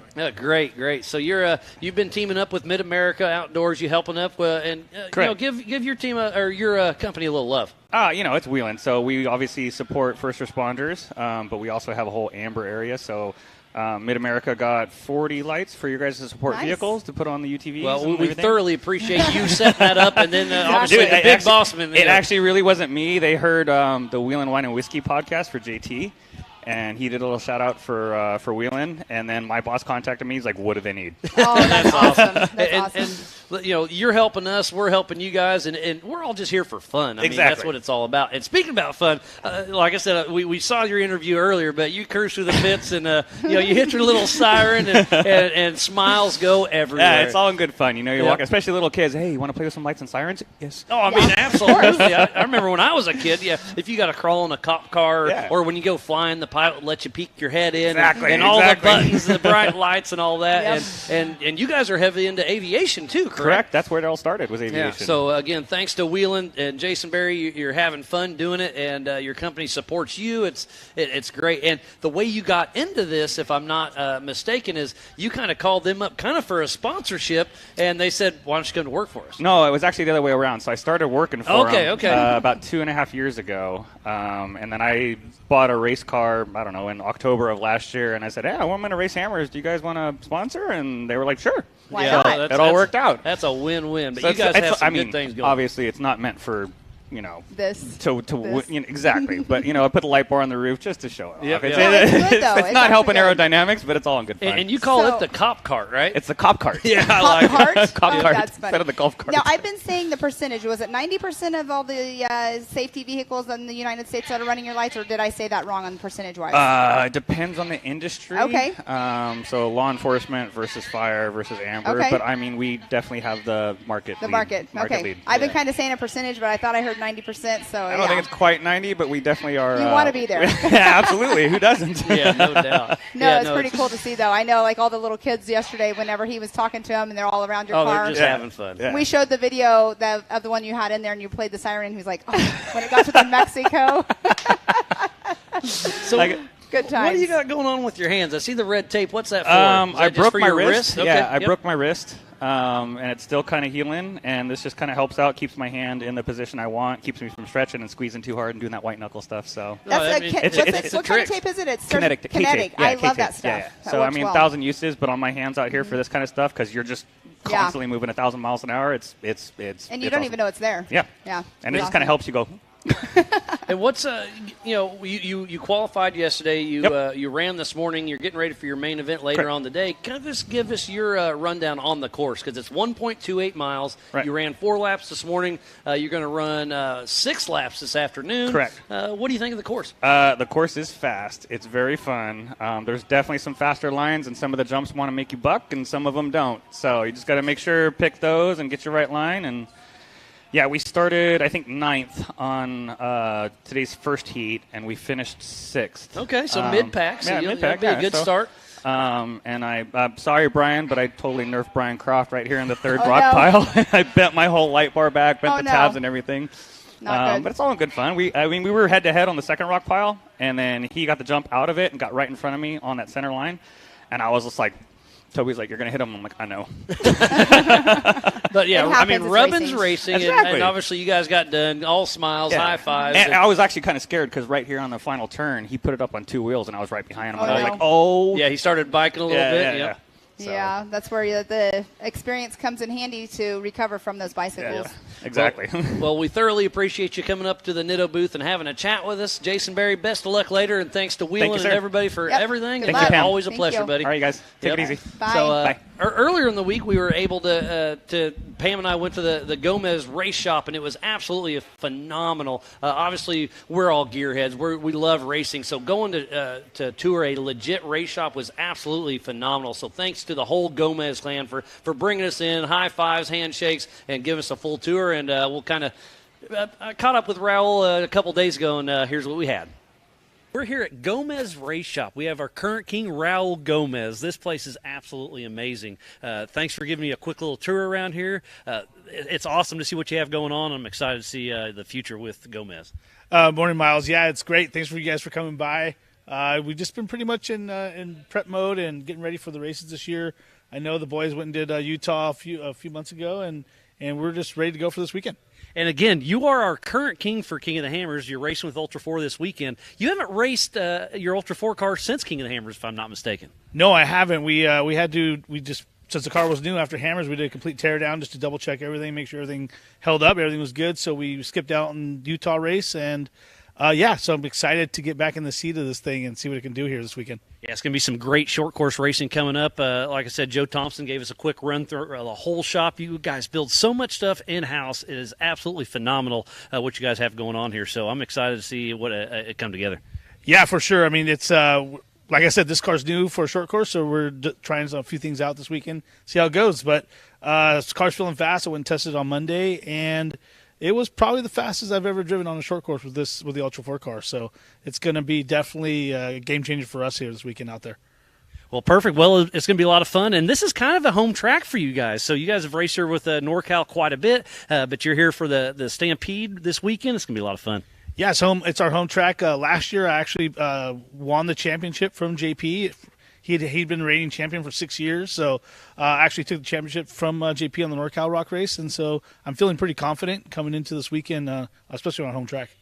And you'll have all 4 Gomez's out there. You have your son Flacco racing. You have JP and Marcos. It's going to be a battle out there, and it's open wheel racing, short course. And you guys you don't cut each other any slack. No, not at all. And the one guy I'm usually always talking about, I'm worried about JP, but I actually saw Darian Flacco race against JP a month ago down in Prairie City, and he was giving JP a driving lesson out there. So for me seeing that, I was like, wow, the competition is stepping up with the brothers, and he's going to be the kid I'm going to be looking out for all weekend for sure. And you got to be proud of your son because he started, you've obviously been around him his whole life. You grew up with him. He started racing UTVs, and then you put him in a big car, and he's doing big things. Yeah, he's in my old car. Well, not old. I mean, things after they rebuilt it all, and he's got a little bit bigger motor in there. It's definitely not a UTV, and my old car still gets with it out there. So I'm excited for him. Well, best of luck to you and all your brothers with Gomez. It's going to be a fun weekend. Well, Pam, how awesome was that for the Gomez to just bring us in, give us a full tour of the shop? They've got an amazing facility. They run a huge tree business up here in Northern California. One of the biggest. They've got some of the.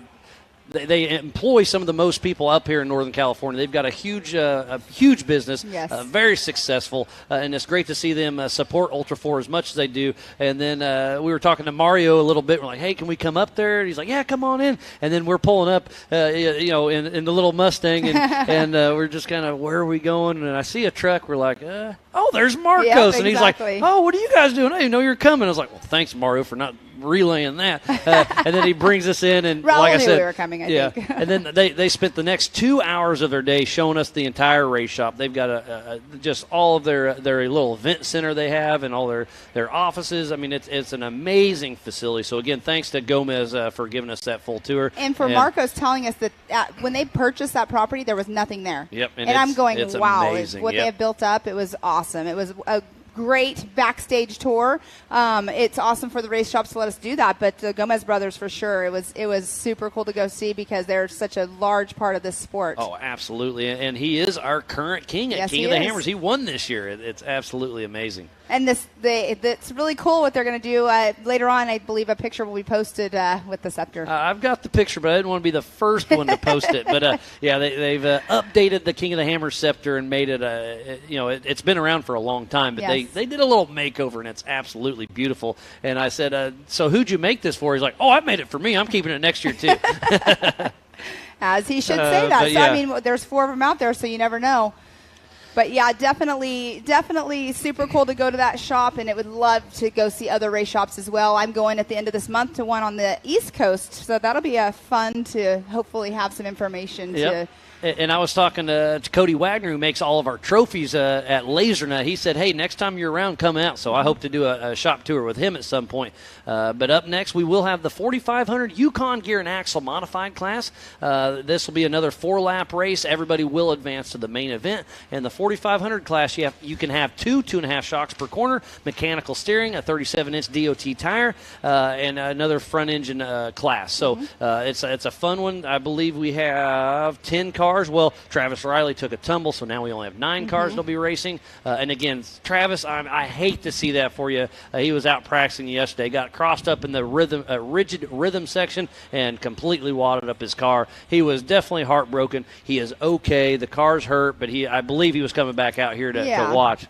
Good sport to come back out and watch. Yep, it's hard to watch a race whenever you're supposed to be in the race. Yep, and it sounds like we're getting everything kind of set up. We're just about 10 minutes away from kicking off this next race, so we'll take a a quick break. We'll be right back after this. Rocks, sand, heat. Life off-road is tough. We wouldn't have it any other way.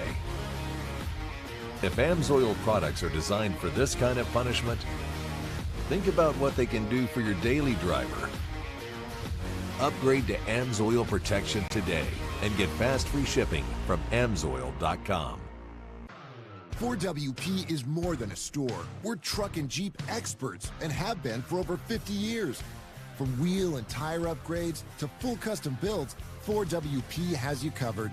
Whether you want to order the best parts online or shop in store, do the work yourself or get it done by a pro, all roads lead to 4WP. Do your rig right. Shop online or find your store at 4WP.com. Hello and welcome. Breathe, relax, and enjoy the meditation. Provided by Yukon Gear and Axle.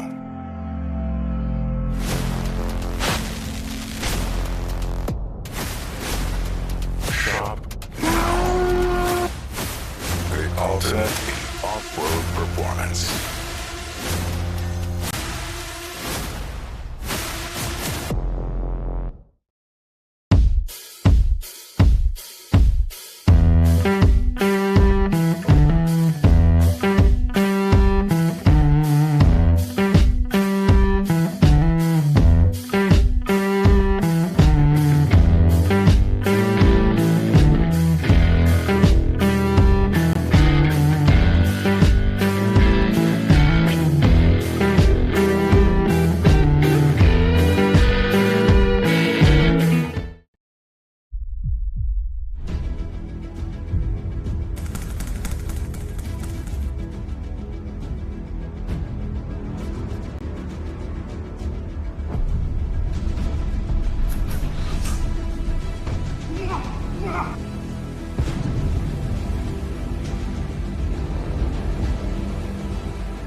I am Monster Mate.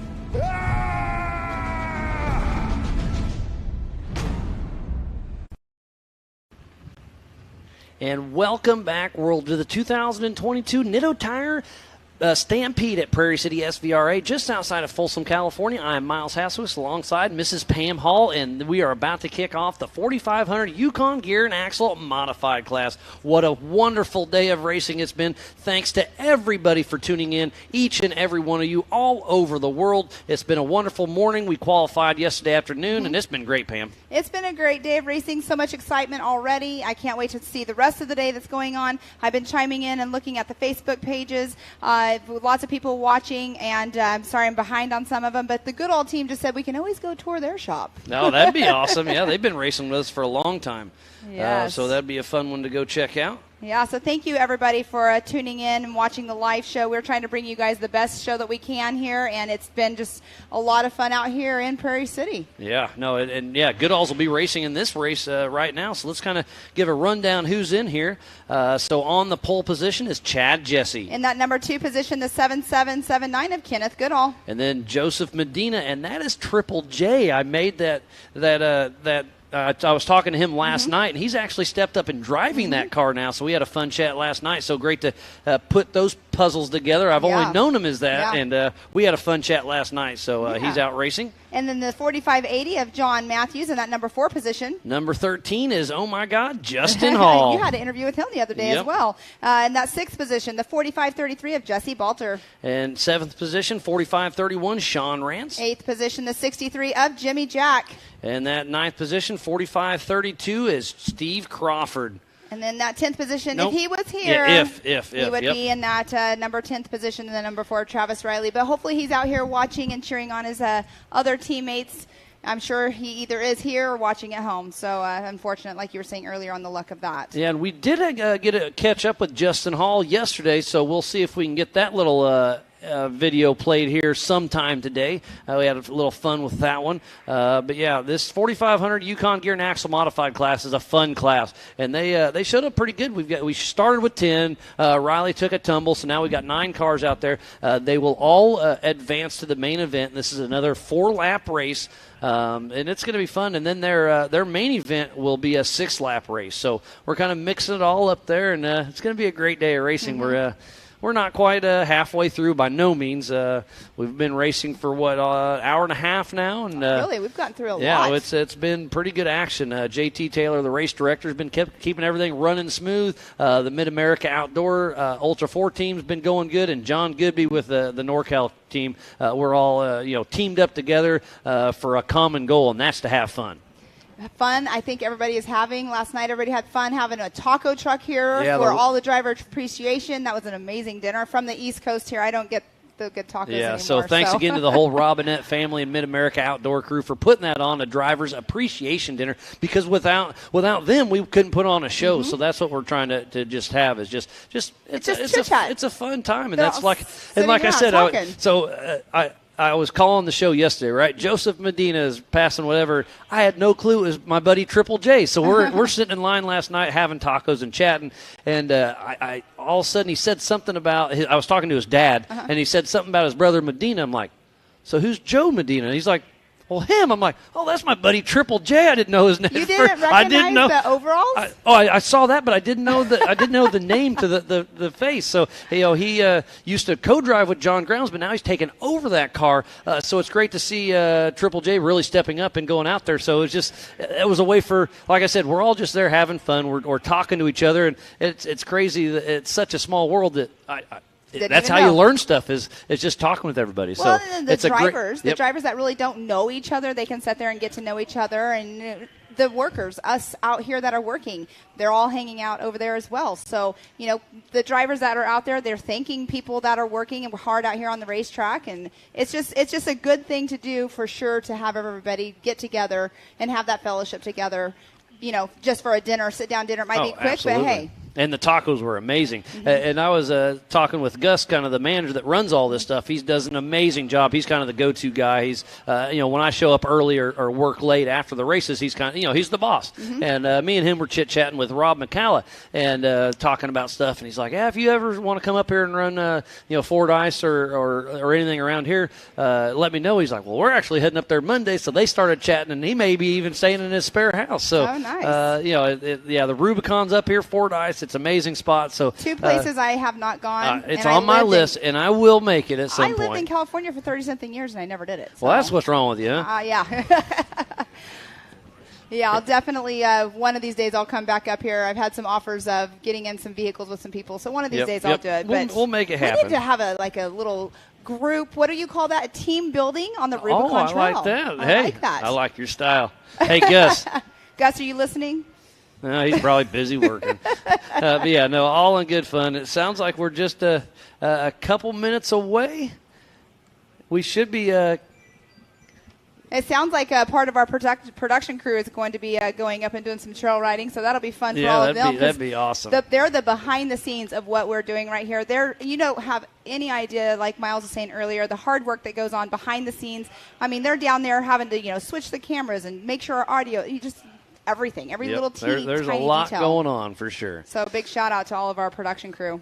Yeah, we got a couple drones in the air. We got 4 or 5 cameras. We got the arrow going across the screen right there. I didn't see it. I wasn't looking. Lots of stuff behind the scenes going. And, again, a huge shout-out to the Robinettes, Mid-America Outdoors, Ultra4, NorCal, all the production people, safety, the media. Everybody's out there having fun. So it looks like JT Taylor's going to give them that little parade lap, and they'll be taking off. Sitting in that pole position is Chad Jesse next to Kenneth Goodall. Yeah, JT, he's been doing the race directing. He's doing the pace car, making sure everything's running all good and safe out there. He was flagging a little bit yesterday, and you saw him hauling across the course, checking on Arturo Soria.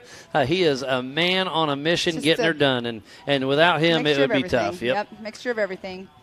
Bunch of big teamwork around here. We talk about the teams, that they're all out there working together. I mean, this whole group, all of us, we are all one gigantic team as well. Oh, and absolutely. if it wasn't for the racers, giving feedback and everything, things wouldn't be going so smoothly. We'd just be doing it as, we see it. And speaking about that, we will have the Driver's Summit during Visions this year. So make sure if you want to have your voice heard, come to Visions. First off, don't miss Visions. It's an absolute amazing event at Mid-America Outdoors in Jay, Oklahoma. That is in June. July. Yep, July 13th through the 17th at, like I said, Mid-America Outdoor, Jay, Oklahoma. Put that on the calendar. Do not miss it. And then we're going to end up the year there once again for Legends of the Fall, October 26th through the 30th. So we still have lots of racing yet to come. Next month we head to South Pittsburgh, Tennessee. And then we're going to hit up Sturgis and Crandon later on this year. So be tuned in to Mid-America Outdoors and Ultra4. Year full of fun racing. Oh, it's absolutely amazing. And we have the side-by-side championship series at Mid-America Outdoor off and on all year too. So it's going to be a fun, busy year. I know, Pam, you've been heavily involved with that, and I've been starting to can't wait to see where it leads. It's been a lot of fun for sure. It looks like it is going to be Chad Jesse grabbing the whole shot over Kenneth Goodall, but it was a good drag race. There's Jimmy Jack and his wife, Amy Jack, riding shotgun. Great to see the husband-wife team up. And that's relationship building at its finest. I've always talked about that if you can race with your wife or husband, you can do about anything. Yes, and they also race up here at the NorCal races as well. Yeah, so this is kind of their hometown track. The first time I met them was at this race in 2017, and just great group. And Chad sideways. Jesse gets crumbled up and saved it, but going through some rocks and finally rips off a right front wheel. So Chad Jesse through the rigid rhythm section gets a little crossed up, and he is out of the race. Tough break for him. Yesterday to Travis Riley. Riley, yes. I hate seeing that as they're heading up the Yukon launch. But boy, he lost it. He bicycled. He saved it, and then was off course, and then went through that little rock section. So it is Ken Goodall out front with Justin Hall right behind him. And Justin Hall's got that brand new 415 stroker built by Grom Racing. So tough break for Chad Jesse. Getting a little to show you how hard they're driving to keep those number one positions. But Miles, when we were out there yesterday watching the practice, we were talking about how he was such a hard driver. He was running the same line every time. He was on the gas the whole time. He was pushing the hardest in practice a couple days ago. So here's the Bronco Boulders. And there's Justin Hall, Jimmy Jack, John Matthews. So this will be a race to the finish. Some tire touching going on up here. And Justin Hall is smoking, not sure what's going on. And, he better get that. Yeah, so he just got knocked a little bit. And so we'll get the safety crew on that as soon as we can. Tough break for Justin Hall. He getting out of the car. They had to wait till those cars were going by because, you definitely can't get out while they're right there. So it looks like Justin Hall is out of the car. He is okay, but tough break for Justin Hall. I hate to see that for him. He's another one. When you have a tumble right here. John Matthews takes a bad tumble. Whoa, we've got this is a tough race right now. They are pushing hard, so John Matthews tears his car up a little bit. So lots of carnage in the 4500 Yukon Gear and Axle modified class. So tough break for them. This is proof right here to show how hard these cars are pushing. So Justin Hall had a little bit of a fire. They got him out. He's safe. We saw Chad Jesse up front take a tumble. Then we saw John Matthews take a tumble. So lots of carnage here in the 4500 Yukon Gear and Axle modified class. And on screen is Jimmy Jack with his wife Amy in the car.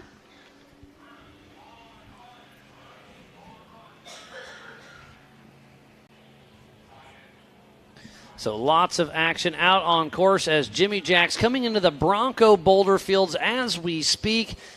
Jimmy and Amy pushing strong in that Get Bit Fab chassis. He's been racing that car for a long time, and that's one of my favorite wraps out here.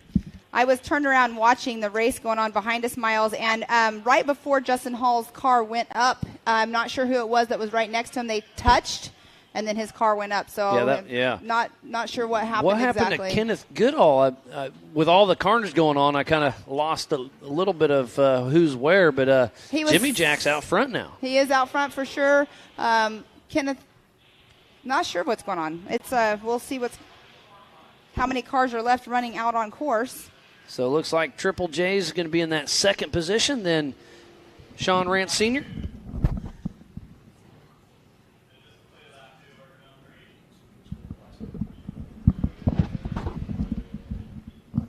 So Sean Rance heading through the Recaro Rocks. And there's a great shot of Justin Hall's car. Tough break for there. There's Jesse Balter heading through the rock section.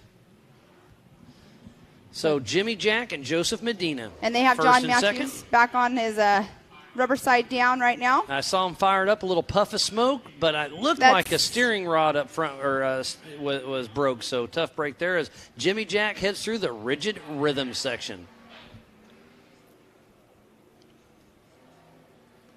This has been one tough race so far. Jimmy Jack hitting the Gomez jump and now getting ready to hit the Yukon launch. So lots of action all over the race course. This is the 4500 Yukon Gear and Axle Modified class. You can have 2.5 shocks per corner, limited to 14 inches of travel, mechanical steering, maximum of a 37-inch DOT tire, and front-mounted engine only, but unlimited horsepower. So if you are just tuning in, we thoroughly appreciate each and every one of you. This is the 2022 Nitto Tire Stampede at the Prairie City SVRA in Folsom, California. There's Joseph Medina and Sean Rance Sr. So we currently have 4 cars that are still running out there on race course out of the 10 that took the green, or 9 that took the green flag. And there's Chad Jesse took a tumble earlier, and then Justin Hall caught fire, and then John Matthews took a tumble. Where's Kenneth Goodall? I haven't seen him, so what happened?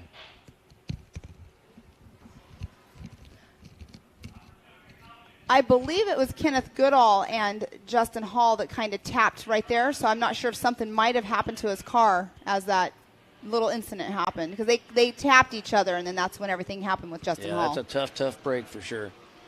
So white flag out for Jimmy Jack and his wife Amy riding shotgun, and they've got a very good lead.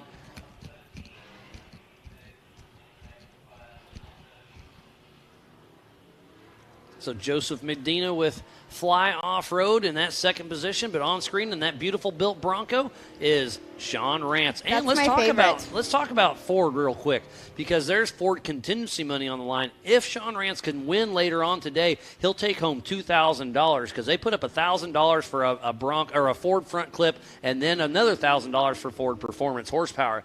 So if he can win this race, he'll bring home $2,000 thanks to Ford Performance. It's awesome to see a manufacturer step up to the plate and give money back to the racers that are running their products. Yeah, and speaking of that, let's shout out to Holly, Lasernut, Griffin, VP, Nitto, King, Ultimax Belts, King of the Hammers, the Off-Road Syndicate, Mid-America Outdoors, Progressive, 4-Wheel Parts, Optima Batteries, Monster Energy, Bronco, Ford, and Can-Am. Without those amazing partners, we would not be racing today, so please support who supports the sport. As Jimmy Jack comes down that gunite section, heading towards the Bronco Boulders. They'll be coming in and getting that checkered flag here shortly. They'll clear course, and then we are going to be moving on to the 4400 Unlimited Heat race number 1 of 2, because we do have 2 heat races today for in the 4400s. Miles, I don't think you're going to be sitting in your seat, will you? I doubt it. But up next, we still have the 170s. That's going to be fun. They'll do 4 laps. This will be their main event here in just a little bit. And the little tykes are over there lined up, as we can see over here to our right. So Jimmy Jack is coming through the last little rock section. It looks like Jesse Balter pulled into the Amsoil hot pits. Wonder if he's got a tire issue or what's going on.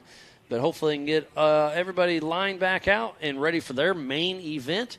That'll be about 4:30 this afternoon. So the checkered flag is ready for Mr. Jimmy Jack and Mrs. Amy Jack. So the checkered flag is flying. Jimmy Jack winning the 4500 Yukon Gear and Axle Modified class. And it looks like Sean Rance just went through the Bronco Boulder section. So Joseph Medina heading through the Recaro Rocks. It looks like he'll get second position. And look, Jimmy Jack had a right rear flat tire. They took it easy when they were coming through the finish line just now, and I was wondering what was going on, but now I see why. That's exactly why. Yep. Good eye, Pam. So Joseph Medina gets that second place position, Had a fun chat with him and his dad last night. They've been racing here for a long time. Joe started racing dirt bikes at this Prairie City when he was 5 years old. Huh. Yeah, so he's a young buck out there. Yep. He's an engineer by trade with Fly Off-Road. So third spot goes to Sean Rance Sr. So it looks like Jesse Balter will be a lap down. We saw Chad Jesse took a tumble. Never saw much from Ken Goodall. I don't have any information on that. We saw Justin Hall having some issues. Never saw much of Steve Crawford. Travis Ryler took that tumble on practice, wasn't able. And then there's another late entry of Diesel Krentz. I didn't see him out there. All the way from North Carolina. Yeah, Carolina, yep. So that was a late entry. He did not race this. We'll see if he can make the main event. Yeah, I was actually surprised to see that he's all the way here from there. So that's super cool. Looks like Ruben's tuned in. Thanks for that, buddy. And what a wonderful race we had. But that's probably the most carnage we've had yet today. Yes. We've seen lots of tires, but we had a couple different rollovers. We had a fire and lots of cars but dropping everybody out. is safe. Everybody the is safety safe crew and was right sound. on it. Absolutely. Everything. Thank you, Pam. So hopefully Justin Hall can maybe get that fixed. Yeah, I'm not sure. Fires make me nervous, but he's got a great support group, so hopefully he can get it back to the pits and get it figured out. Figure out the issue first, and then see what happened with the fire. And we were hearing over our PCI race radios that before, and I was looking back at what happened, and you could hear them already on the radio before he was even at a complete stop to be like, get him out of the car, there's a fire coming on. So they were right on it, of course. That's why we have safety crew all over the race course. They're not just in certain sections, they are all around. Lots of recovery crew. NorCal Rock Racing has brought in their recovery crew. So they've been out all day long, and it's just all the past 2 days. Yeah, it's been a busy day. It's been a fun day, and we aren't even done. And, yeah, we've got medics in the AMSOIL hot pits right now. The HCR hot pits were fun, too. Yeah, they were tuned in. It's great. And how cool is that? You can be here on site and tune in because the cell service here is pretty good. Yeah. Some of the places we go, we just left Rush, Kentucky, and there's nothing. And as soon as you get there, just lights out, no internet. But on the road into there. But Travis and Clyde and the gang put on a live show. It's awesome what they can do. So a huge shout out to the production team for making that happen. But we got the Jumbotron down here by Big Merch. So speaking about that, go check out Angel, Tona, and Carly are down there. Go buy an event shirt, buy some goggles, buy Mid-America Outdoors, anything. They've got it all. Yeah, they have everything for sure. I saw little kids over there. They were over there buying. They have toys for the kids too, like the razors that have the little trailers and stuff. And I asked one of the little tykes, I'm like, are you going to go build some jumps so you can play on it? And he was like, I don't know. He was like, who is this lady talking to me about my toys right now? But it's just fun. They have everything for everybody. They give the kids stickers. The kids love the stickers. They're handing out the little slap bracelets last night. Remember those from Like With Oh, It? my kids love them. They're fun. And then they also, sometimes we have glasses. We're out of the glasses right now, but they have some Mid-America glasses that they'll hand out to the little ones as well. And then there's just lots of vendors here. We have King Shocks on site, Nitto Tires here, PCI Radios, and Balls Out Racing's here. We've got lots of people, family-friendly spectating at its finest. The stands, they fill up, they come down, but it's only going to get better. The weather's getting beautiful. It's 80 degrees right now. It's going to sneak up to about 90, so it's going to get a little bit warm, but no better place you could be than right here in Prairie City SVRA, just outside of Folsom, California, for the 2022 Nitto Tire Stampede. It's been a great day, and we should be kicking off the 170 youth class early or here in about 15 minutes, and we were able to catch up. We were able to catch up with some of the drivers, and I think I caught up with Cody Wagner yesterday, so let's check it out. Cody Addington.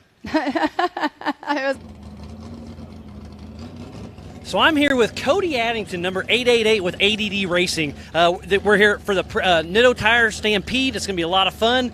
Short course racing at its finest. I can't wait. Yeah, me neither. I live close to here. I like this kind of racing. That's what this car does good at, and this is what I like, so we're excited for this weekend. And if I'm not mistaken, it was this track probably 4 years ago when you bought this from Lauren Healy, and you had, what was it, third place, if I'm not mistaken? Yep, third place. Second place. First time I ever drove the car. It was 4 years ago because the memories just popped up, so yeah. it was a fun time, and it's hopefully going to be a good weekend again. Yeah, this car has won a lot of races, and with 0 seat time, you got on the podium the first time. You've been on the podium since then as well, but I think you're hungry to get back there, aren't you? Yeah, it's been a little bit. We had some struggles, just like everyone in this sport. It comes and goes in waves, so yeah, we're dialing the car in still and making it better and faster and shooting for that top spot. And you're one of my favorite stories to talk about because you started in that old clapped-out Toyota that you still have that you go pre-running in and go up run the trails and all that. But you ran that in the stock class, finished. Dave said, hey, you finished. You want to race in the 4400 class in the old Toyota? You did. And then look where you've came. You've bought a 4400 car, and then you've stepped up to a real IFS car. It's really cool to see your progression. Yeah, thanks. I mean, I grew up rock crawling kind of in that same Toyota. I still own that. We just decided let's go racing, and it may not have been the best idea, but I can't seem to get away from it. Well, Cody, it's going to be a lot of fun, wheel-to-wheel action. Best of luck, buddy. Right on. Thank you, guys.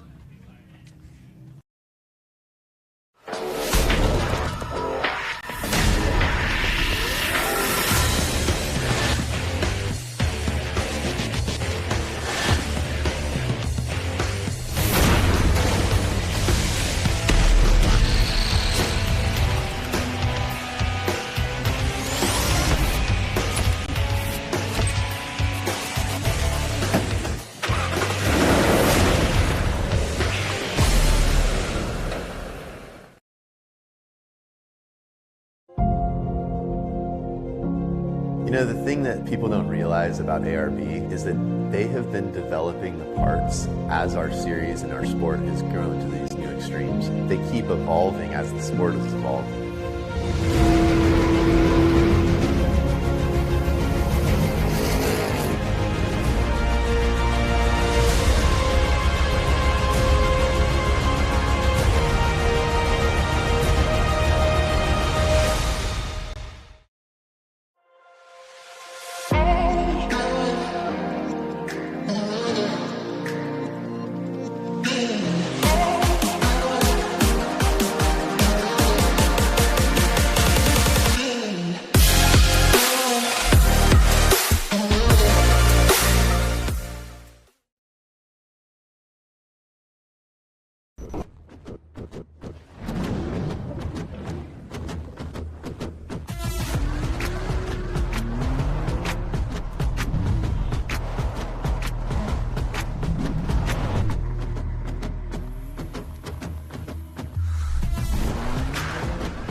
Welcome back to the 2022 Nitto Tire Stampede. We're here at the Prairie City SVRA just outside of Folsom, California. I'm Miles Haswis alongside Mrs. Pam Hall, and we are going to be kicking off the 170 youth class here in just a little bit. They are a lot of fun to watch, and I can't wait to see them. It's the future of the sport. We got a lot of dads and moms out there that have their kids here anyway, so bring a little 170 and have some fun. It's great to see.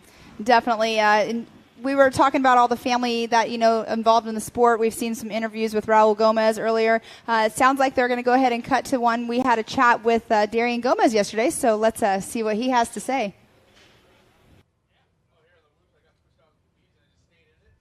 All right, so we are over here in the Gomez Brothers pits. I'm here with Darian Gomez. You were out there practicing. You had a couple practices today. What do you think of the race course? It's definitely fast. It's definitely fun. The race course is similar to NorCal's round one, so I'm kind of used to it and good used to the turns. I'm just excited to go out there. It's a fun, fast course. It's going to be a fast race, I tell you that. Tomorrow, Saturday, and all day tomorrow. So do you guys, have you been making any side bets here in the pits? Nothing yet. We're still kind of been quiet around here, so just trying to get prepared and ready to go. So out here, you mentioned NorCal Rock Racing. I believe you were running between first and second place on that first round and ended up with a flat tire. Who were you battling against? I can't remember. Yeah, I was battling my uncle JP. It was back and forth, and I was able to finally pass him, and just pushed it a little too hard and got a flat. So that's just my luck. So I'm here to, I guess, redeem myself against him, and we'll see what happens. So do you have a strategy going into qualifying today? Do you have everybody wants to start in the number one position, but do you have a strategy of trying to do that, or do you going to be kind of conservative to save the car for tomorrow? I definitely want to be conservative. I'm going to shoot for top 10, maybe top 5. It is short course, so you have to either go all out or nothing, right? So my strategy is better when I'm in the actual race and qualifying. I do always not that good, so. Well, you're up and coming for sure in this sport. You've been racing quite a while, side-by-sides, and now in the 4,400 class. It's super exciting to see you out here. I know that everybody coming to watch is always wanting to watch the Gomez brothers racing. I mean, you're your son and nephew, but good luck out there tomorrow and today during qualifying. Awesome. Thank you. Thank you, everybody, for coming out today and then tomorrow. Make sure you guys are here. It's going to be a good battle. All right, thank you.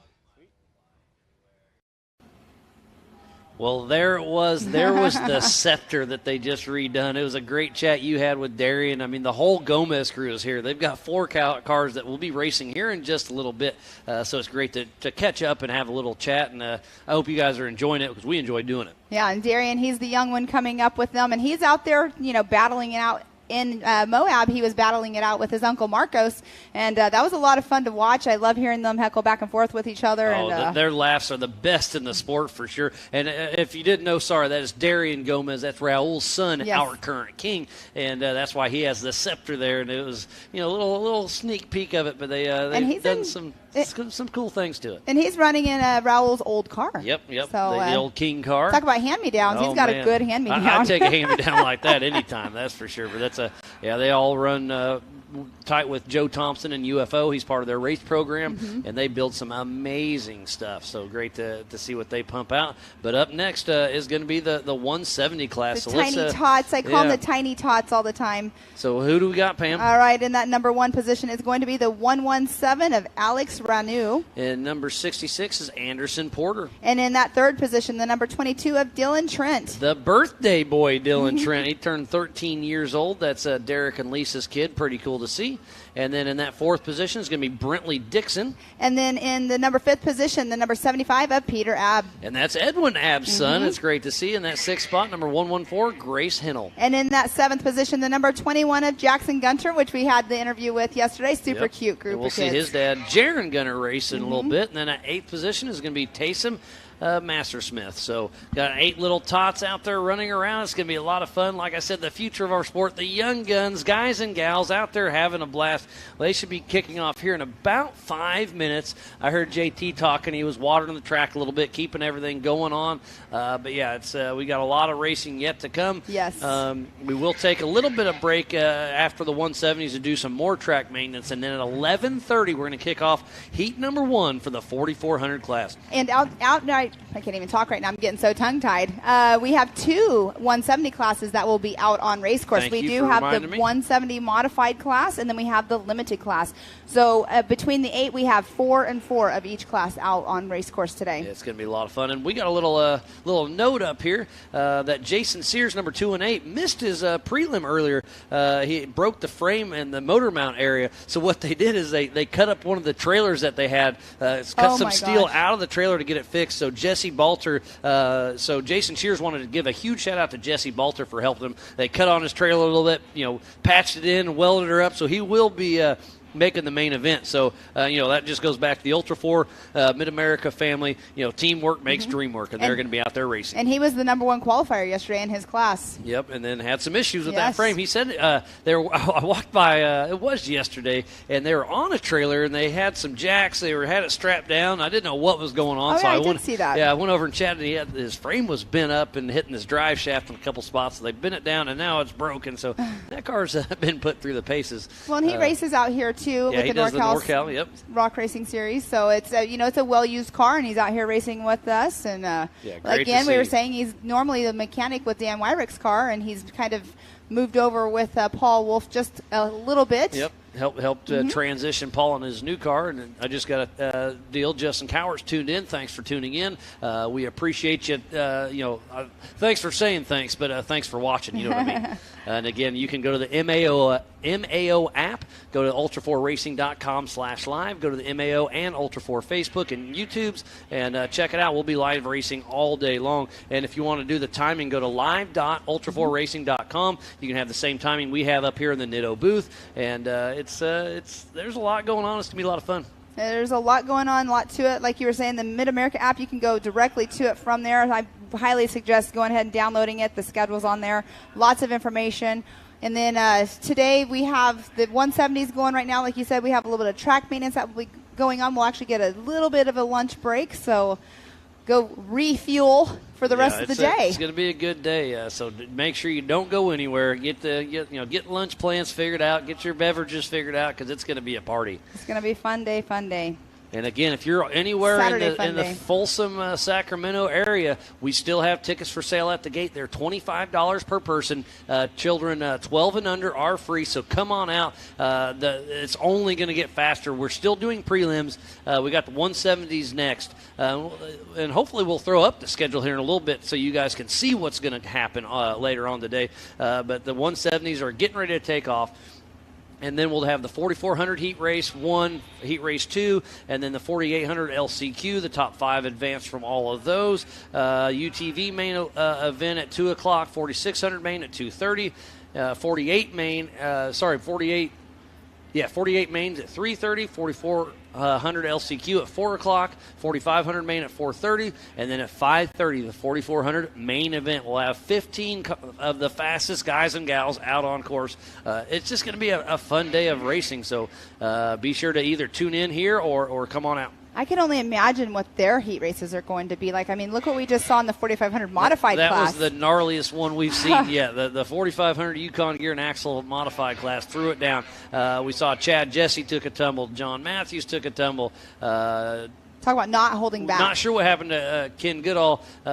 Justin Hall had issues. They, no holds bar. They were sending it. But exactly. Everybody's safe and sound. Everything's good. We saw Travis Riley took the tumble, and he just sent me a message saying he's excited to be here watching, but he's bummed that he's not racing.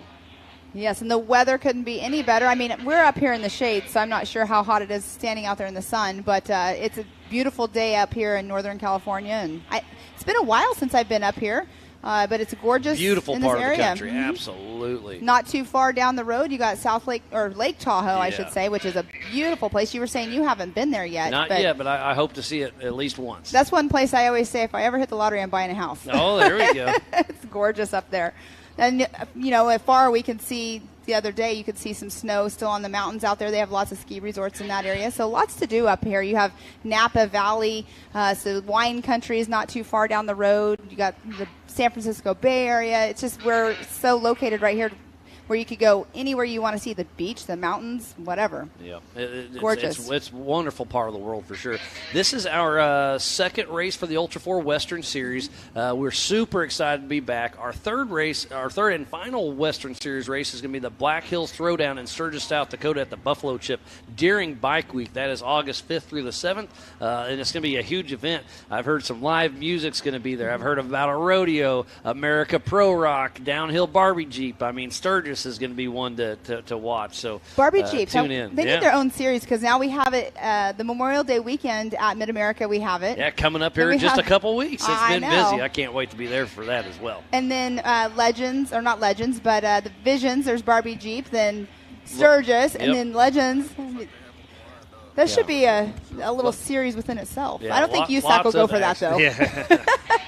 But all in good fun. It sounds like the 170s are getting close. Getting bunched up. We'll get them out. And Gomez, their camp is right here next to us. You can hear their motors are warming up over there, so they'll start going over to the lineup.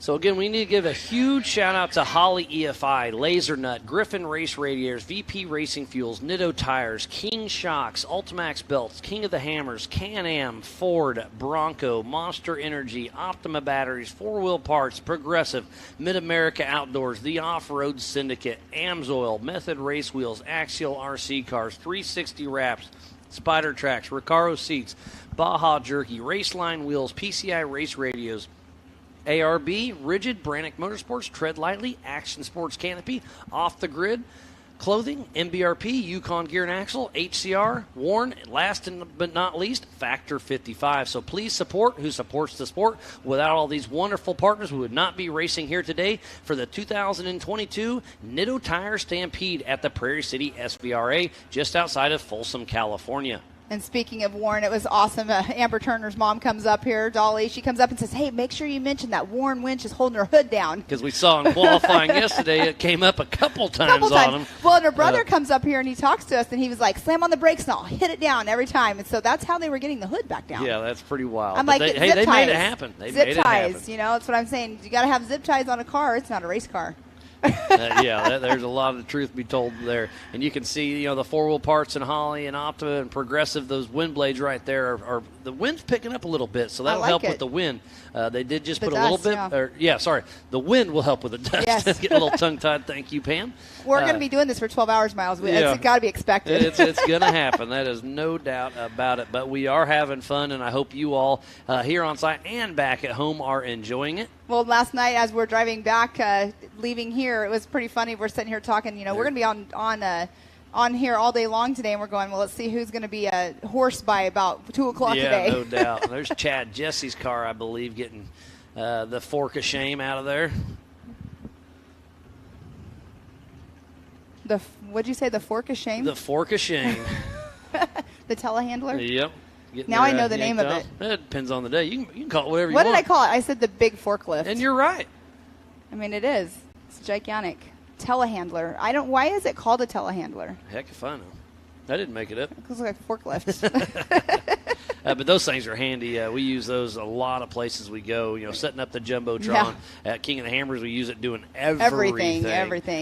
So, they're super, super handy. Putting those Conex boxes together, because they have to stack them. Yeah, those things are very handy. You can see where we're sitting, because we're sitting up in a tower. You can't see where we're at, but we can look over to our south side of where we're sitting, and Hangtown has some motocross riders over there, so it's super cool to see that from up here. Hangtown, I've never been there. I've heard all about it. I've heard all about this whole entire area, but that is a very well-known motocross track. Yeah, I've seen lots of videos there of some showing out, so it's cool to see them out there having some fun as well. The crowd is starting to pull in. Going to be a lot of fun here racing for the 2022 Nitto Tire Stampede at the Prairie City SVRA just outside of Folsom, California. We're getting ready to kick off the 170 youth class main event. They qualified yesterday, and they are about to go down. And on that pole position is Alex Renew. Oh, Dave Conklin just chimed in. He said because it telescopes out. All right, the telehandler, yep. So we have Alex Renew, Anderson Porter, Dylan Trent, the birthday boy, Brentley Dixon, Peter Abt, Grace Hennel, Jackson Gunter, and Taysom Messersmith. And Brett Harrell's asking, wanting to know where the schedule is. I know it was posted last night on social media, but it's also over here on the back side of the tower where we're at. Yolanda Martinez, Jeep Thrills out of Compton, California, chiming in. That's awesome to see everybody chiming in and letting. Oh, somebody else said because the boom telescopes out. Well, there you have it. Thanks for all the info. I know. Thanks, Trey Moore. And they can handle anything. How about that? Learn something new every day. And Peyton, Miss Dirt Princess 7 on social media, she said she still wishes she raced in the 170s, but she is loving her XP 1000. Yep, Mrs. Dumford. She races at MAO and with us at Ultra4. Yes, it's exciting to see her out there, and it's super cool to see that she's moved on up on the classes. And I understand the 170s, but you got to move up. Can't fit in the cars anymore. Yeah, her dad, Jarrell, rides with her out there in Kentucky. That was a fun course. I thought it was fun. Yeah, no, they're all a great time. I didn't have to work on a race car afterwards, though. yeah, that mud was horrible. TP Palmer's tuned in, and Randy Watson, thanks for checking us out. They're going to do a quick sight lap, and we will be racing here very, very shortly for the 170 main event. The moms and dads and grandmas are excited for this one for sure. Hopefully they're on site, but if not, they're tuned in live for sure. And there is JT Taylor, our race director, taking these young guys and gals out for a quick little parade lap. This one's just over a half a mile. We cut out all the rocks, cut out the big jumps. They do hit the first Gomez tree jump, and then they take a left in just before the Yukon launch. Yeah, there really wasn't an area that they would be able to cut across right there to go up the Yukon launch as well. So, yeah, cutting it right before there was a little bit of a road, because they have, emergency vehicle roads and fire roads out here for whenever we need to get across race course and everything. So it's just cool to see them out there racing, having a blast, and then they'll get to go and they'll get to watch everybody later on, their parents or the people they look up to. But Trent Roberts, he's chimed in as well. He said he was out here, wishes he was out here racing with us. Yeah, he's been racing Ultra4 for quite a while, so hate to not see you out here, but I'm sure you'll be back.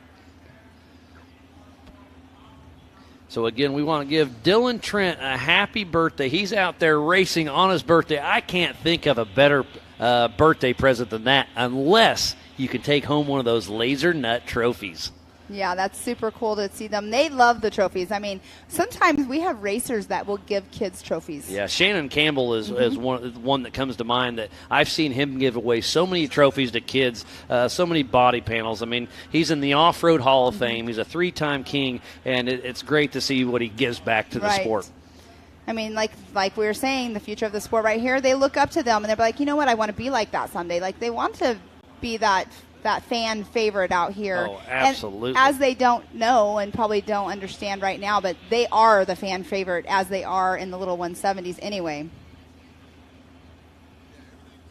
But we do have 2 170 classes out there. We do have the 170 modified and we have the 170 limited.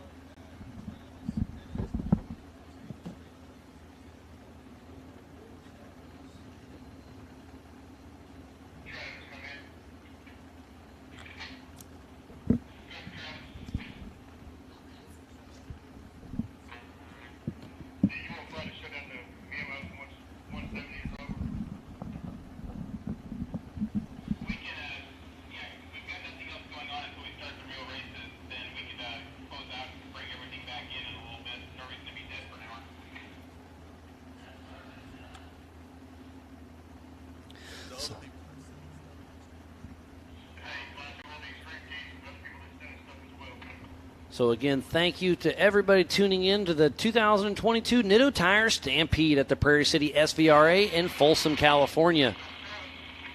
It's a beautiful day out here. The weather's gorgeous. It sounds like we have 2 laser nut trophies, first place for each class.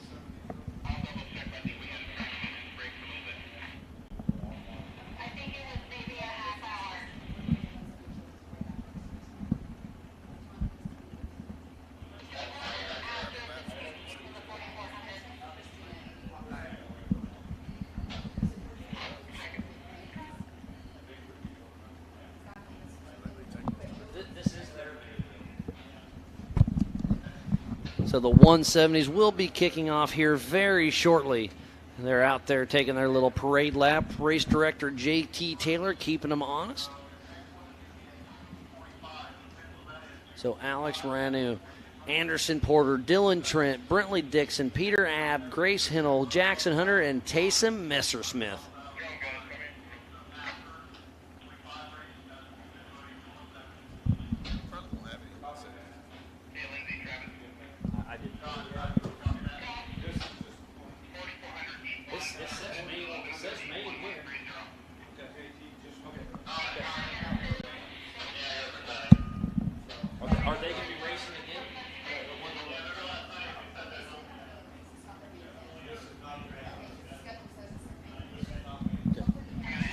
So getting a little chatter through on PCI Race Radios. This is not their main event. This is their prelim, getting everything set up.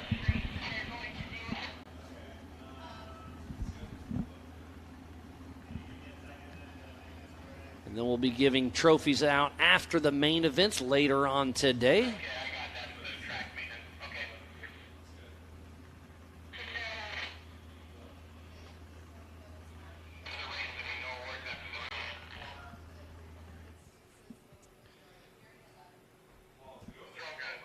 So what a great day of prelims we've had. We still have some main events yet to come. It's going to be a great, great day.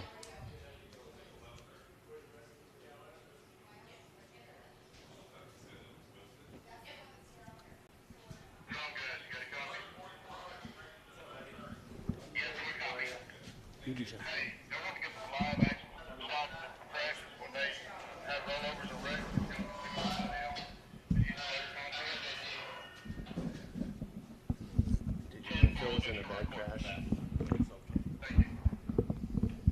So got another special guest up here. We've got Phil Blurton Sr. How's it going, buddy? I didn't know you were coming by. Well, this is our home track here, you know. So, yeah, Phil's back getting ready. We're going to go down and race the Baja 500, so he's not showing up today. So I thought I'd come down and just kind of spectate, huh? Bring a little eye candy down to the show, you know. Yeah, and that's just what you got. What, next week the pre-running starts for the Baja 500? Yeah, we go down in about 10 days and start pre-running for about a week and then race. Awesome. Yeah, you guys have had some huge success lately, and everything's going rolling pretty smooth. So yeah, the Baja 500 is next, and what's next after that? Well, after that, he could race the 400, but Vegas to Reno. Okay. Oh, that's my favorite race. Then, you know, he just had he's okay, but he had a horrific crash at the Silver State 300. Oh, he did. When was that one? Yeah, he rear-ended a trophy truck at about 60. Oh, I did see that. I did not know that. Yeah. So that's a tough break. So we are live racing. So Blurton, thoroughly appreciate you coming through, but we're going to call the show. Good to see you, buddy. Good to see you guys. Have a great day. Okay. So we have Brentley Dixon, Peter Abb, Grace Hennel, Jared Jackson Gunter, Alex Renew, Anderson Porter, Dylan Trent, the birthday boy, and Taysom Messersmith running a good race so far. They're running just over a half a mile track. They will be doing 4 laps. And it's going to be fun to watch these young guys and gals out here on course. And I'm sorry, Miles, who was it that got that little hole shot? I was not. I missed it, too. I keep saying little because all the little tykes are out there. That is the 117. The 117Y, so that's Alex Renew. Yes. So he got the hole shot. He was a late entry, I believe, yesterday. Yep. Well, they had school yesterday, remember? I know, so a lot of of their parents made them go to school yesterday, and they will bypass all the rock sections. They are running 4 laps, so they'll be racing about 2 miles out there. So Alex is out front, and then Anderson Porter, Dylan Trent, Brentley Dixon, Peter Abb, Grace Hennel, Jackson Gunter, and Taysom Messersmith. And I can't confirm this, but my guess would be all of these kids probably race out here at the NorCal Rock Racing Series. Most of them are local, yep. Yep. There's a Trent Fab car. But that's the 66 of Anderson Porter. So as they come through, looks like it's Alex Renew, Anderson Porter, Dylan Trent, Taysom Messersmith. Let's see here. Yeah, Bentley Dixon came through in that number 1 position. Now, Bentley was actually in school yesterday. Our timing's a little off here. Alex Renew, then they're just refreshed on us. So it's Alex Renew, Anderson Porter, Dylan Trent, Taysom Messersmith, Brentley Dixon, Peter Abb. But Bentley Dixon had a fill-in yesterday for qualifying because Bentley was Piper, at school. Right? Yeah, Piper was here qualifying. She normally is out there racing herself, but her car is not here, so she still got to get in one, which is good. Yeah, that's cool. And you had we saw that interview that you did with her a little bit ago. Mm-hmm. But, yeah, this is fun to watch the young kids out there having a ball. Maybe we can get the birthday boy up here later if they have some time. Yeah, that'd be fun. Dylan Trent, he just turned 13 years old today. That is Derek and Lisa Trent's son. Great to see them out here, and he just turned 13 years old today. And like I said, what better would it be to take home a laser nut trophy for your birthday? Lots of people in the grandstands watching the young tykes out there having a blast. The 170 racers are a lot of fun to watch. Been pretty dang busy, and we don't have Brandon here to do it, but we're going to do our best to do it there in the mains for sure. Got a little battle going on screen here as they went across the Gomez tree.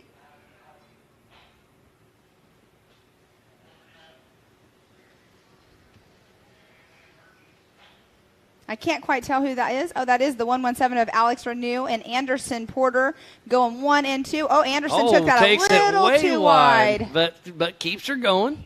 So they're pushing hard, and they're going to be bypassing the Bronco boulders here in just a second. What a great day of racing it has been, and we are not over yet. And they get another race. Yeah, it's going to be fun to watch these young tykes out the there. Tiny It's tots. Very, very exciting for them. I don't know why I'm saying tiny tots. Oh, it's because they're little kids. I love it. Yeah, but who is it? It's their birthday? Dylan Trent. He's 13. He's a teenager, and I'm calling him a tiny tot. And the white flag is out and flying for Alex Renew, Anderson Porter, Dylan Trent.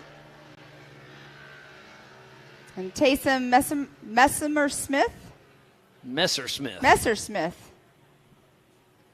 I like to add letters into names. Oh, and little lap traffic there. We also have Bentley Dixon out there, Peter Abb, Jackson Gunter, and Grace Hennell having fun out on course. I believe that's Grace right there that just got passed by Anderson Porter. So up front, Alex Renew's got the whole shot, was the fastest qualifier yesterday, and still out front. Anderson Porter makes another move of some lap traffic around Jackson Gunter. Remember, there are two different classes, so that's the UTV 170 Modified and the UTV 170 Limited.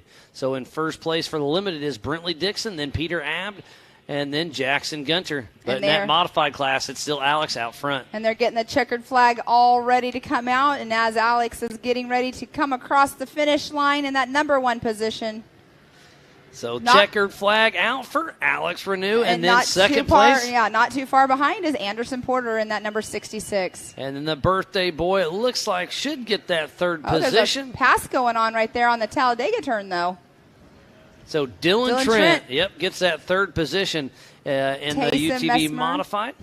Yes, and Taysom Messersmith, that fourth position. So they get another race later on, and that's going to be exciting. I'm sure they're all excited right now already being in the race car. So Bentley Dixon, then Peter Abb, Jackson Gunter, and Grace Hennell in that UTV 170 Limited class. But again, a huge congrats to Alex Renew. First, Anderson Porter second, and third position goes to Dylan Trent. And the 299, was it 299? 229? 229 of Dylan Trent. Is he he's not a late entry this morning, correct? Nope, he's been here. So, and then in the UTV Limited class, first place goes to Brentley Dixon, second place goes to Peter Abt, and in that third position should be Jackson Gunter.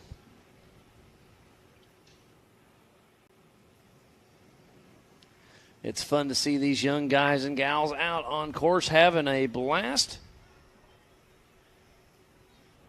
I mean, again, they're here with most of them are here with their family anyway, so might as well bring a little 170 and have some fun.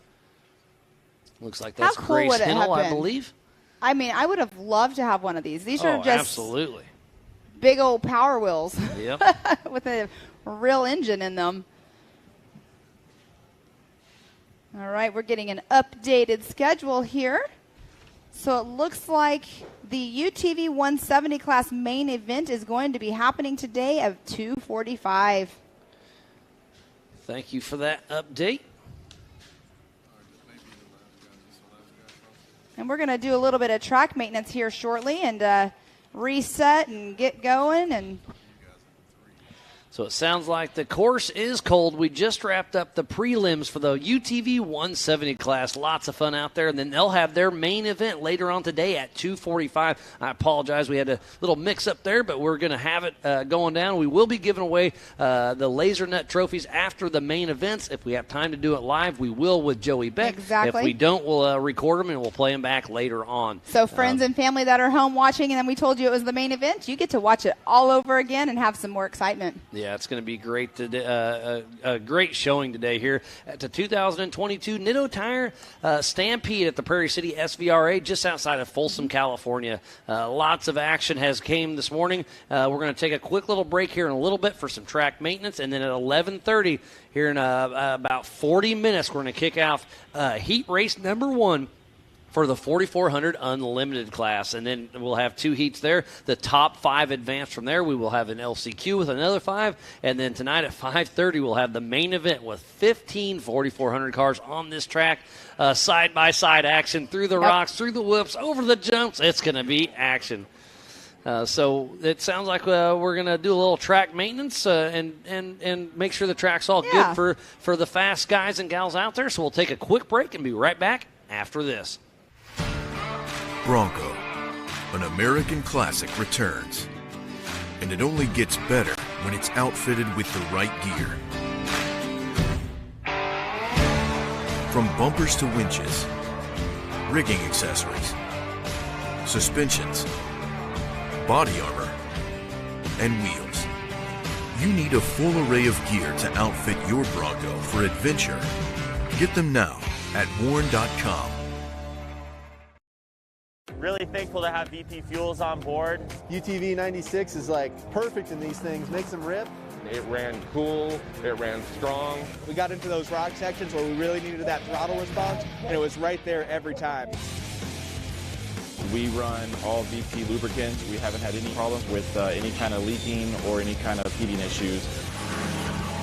And in the state frosty, no drama, temperature stayed under 200 the entire race.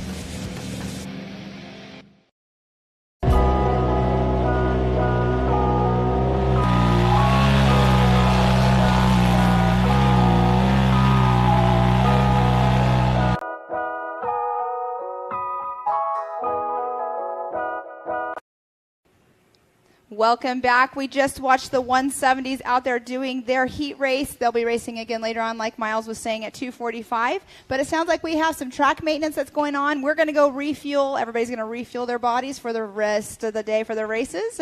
Miles? So yeah, if you are on the Facebook, we are going to shut it down momentarily and get everything rebooted up. So make sure you tune back in here in just a little bit. Ultra4Racing.com/live. Go to the MAO Facebook. Go to their YouTube. Go to Ultra4. Check it out. We will be live racing for the 4,400s at 11:30. So tune in a little early so you don't miss the start. But we'll take a quick break and we'll have some 4,400 racing here in just a little bit.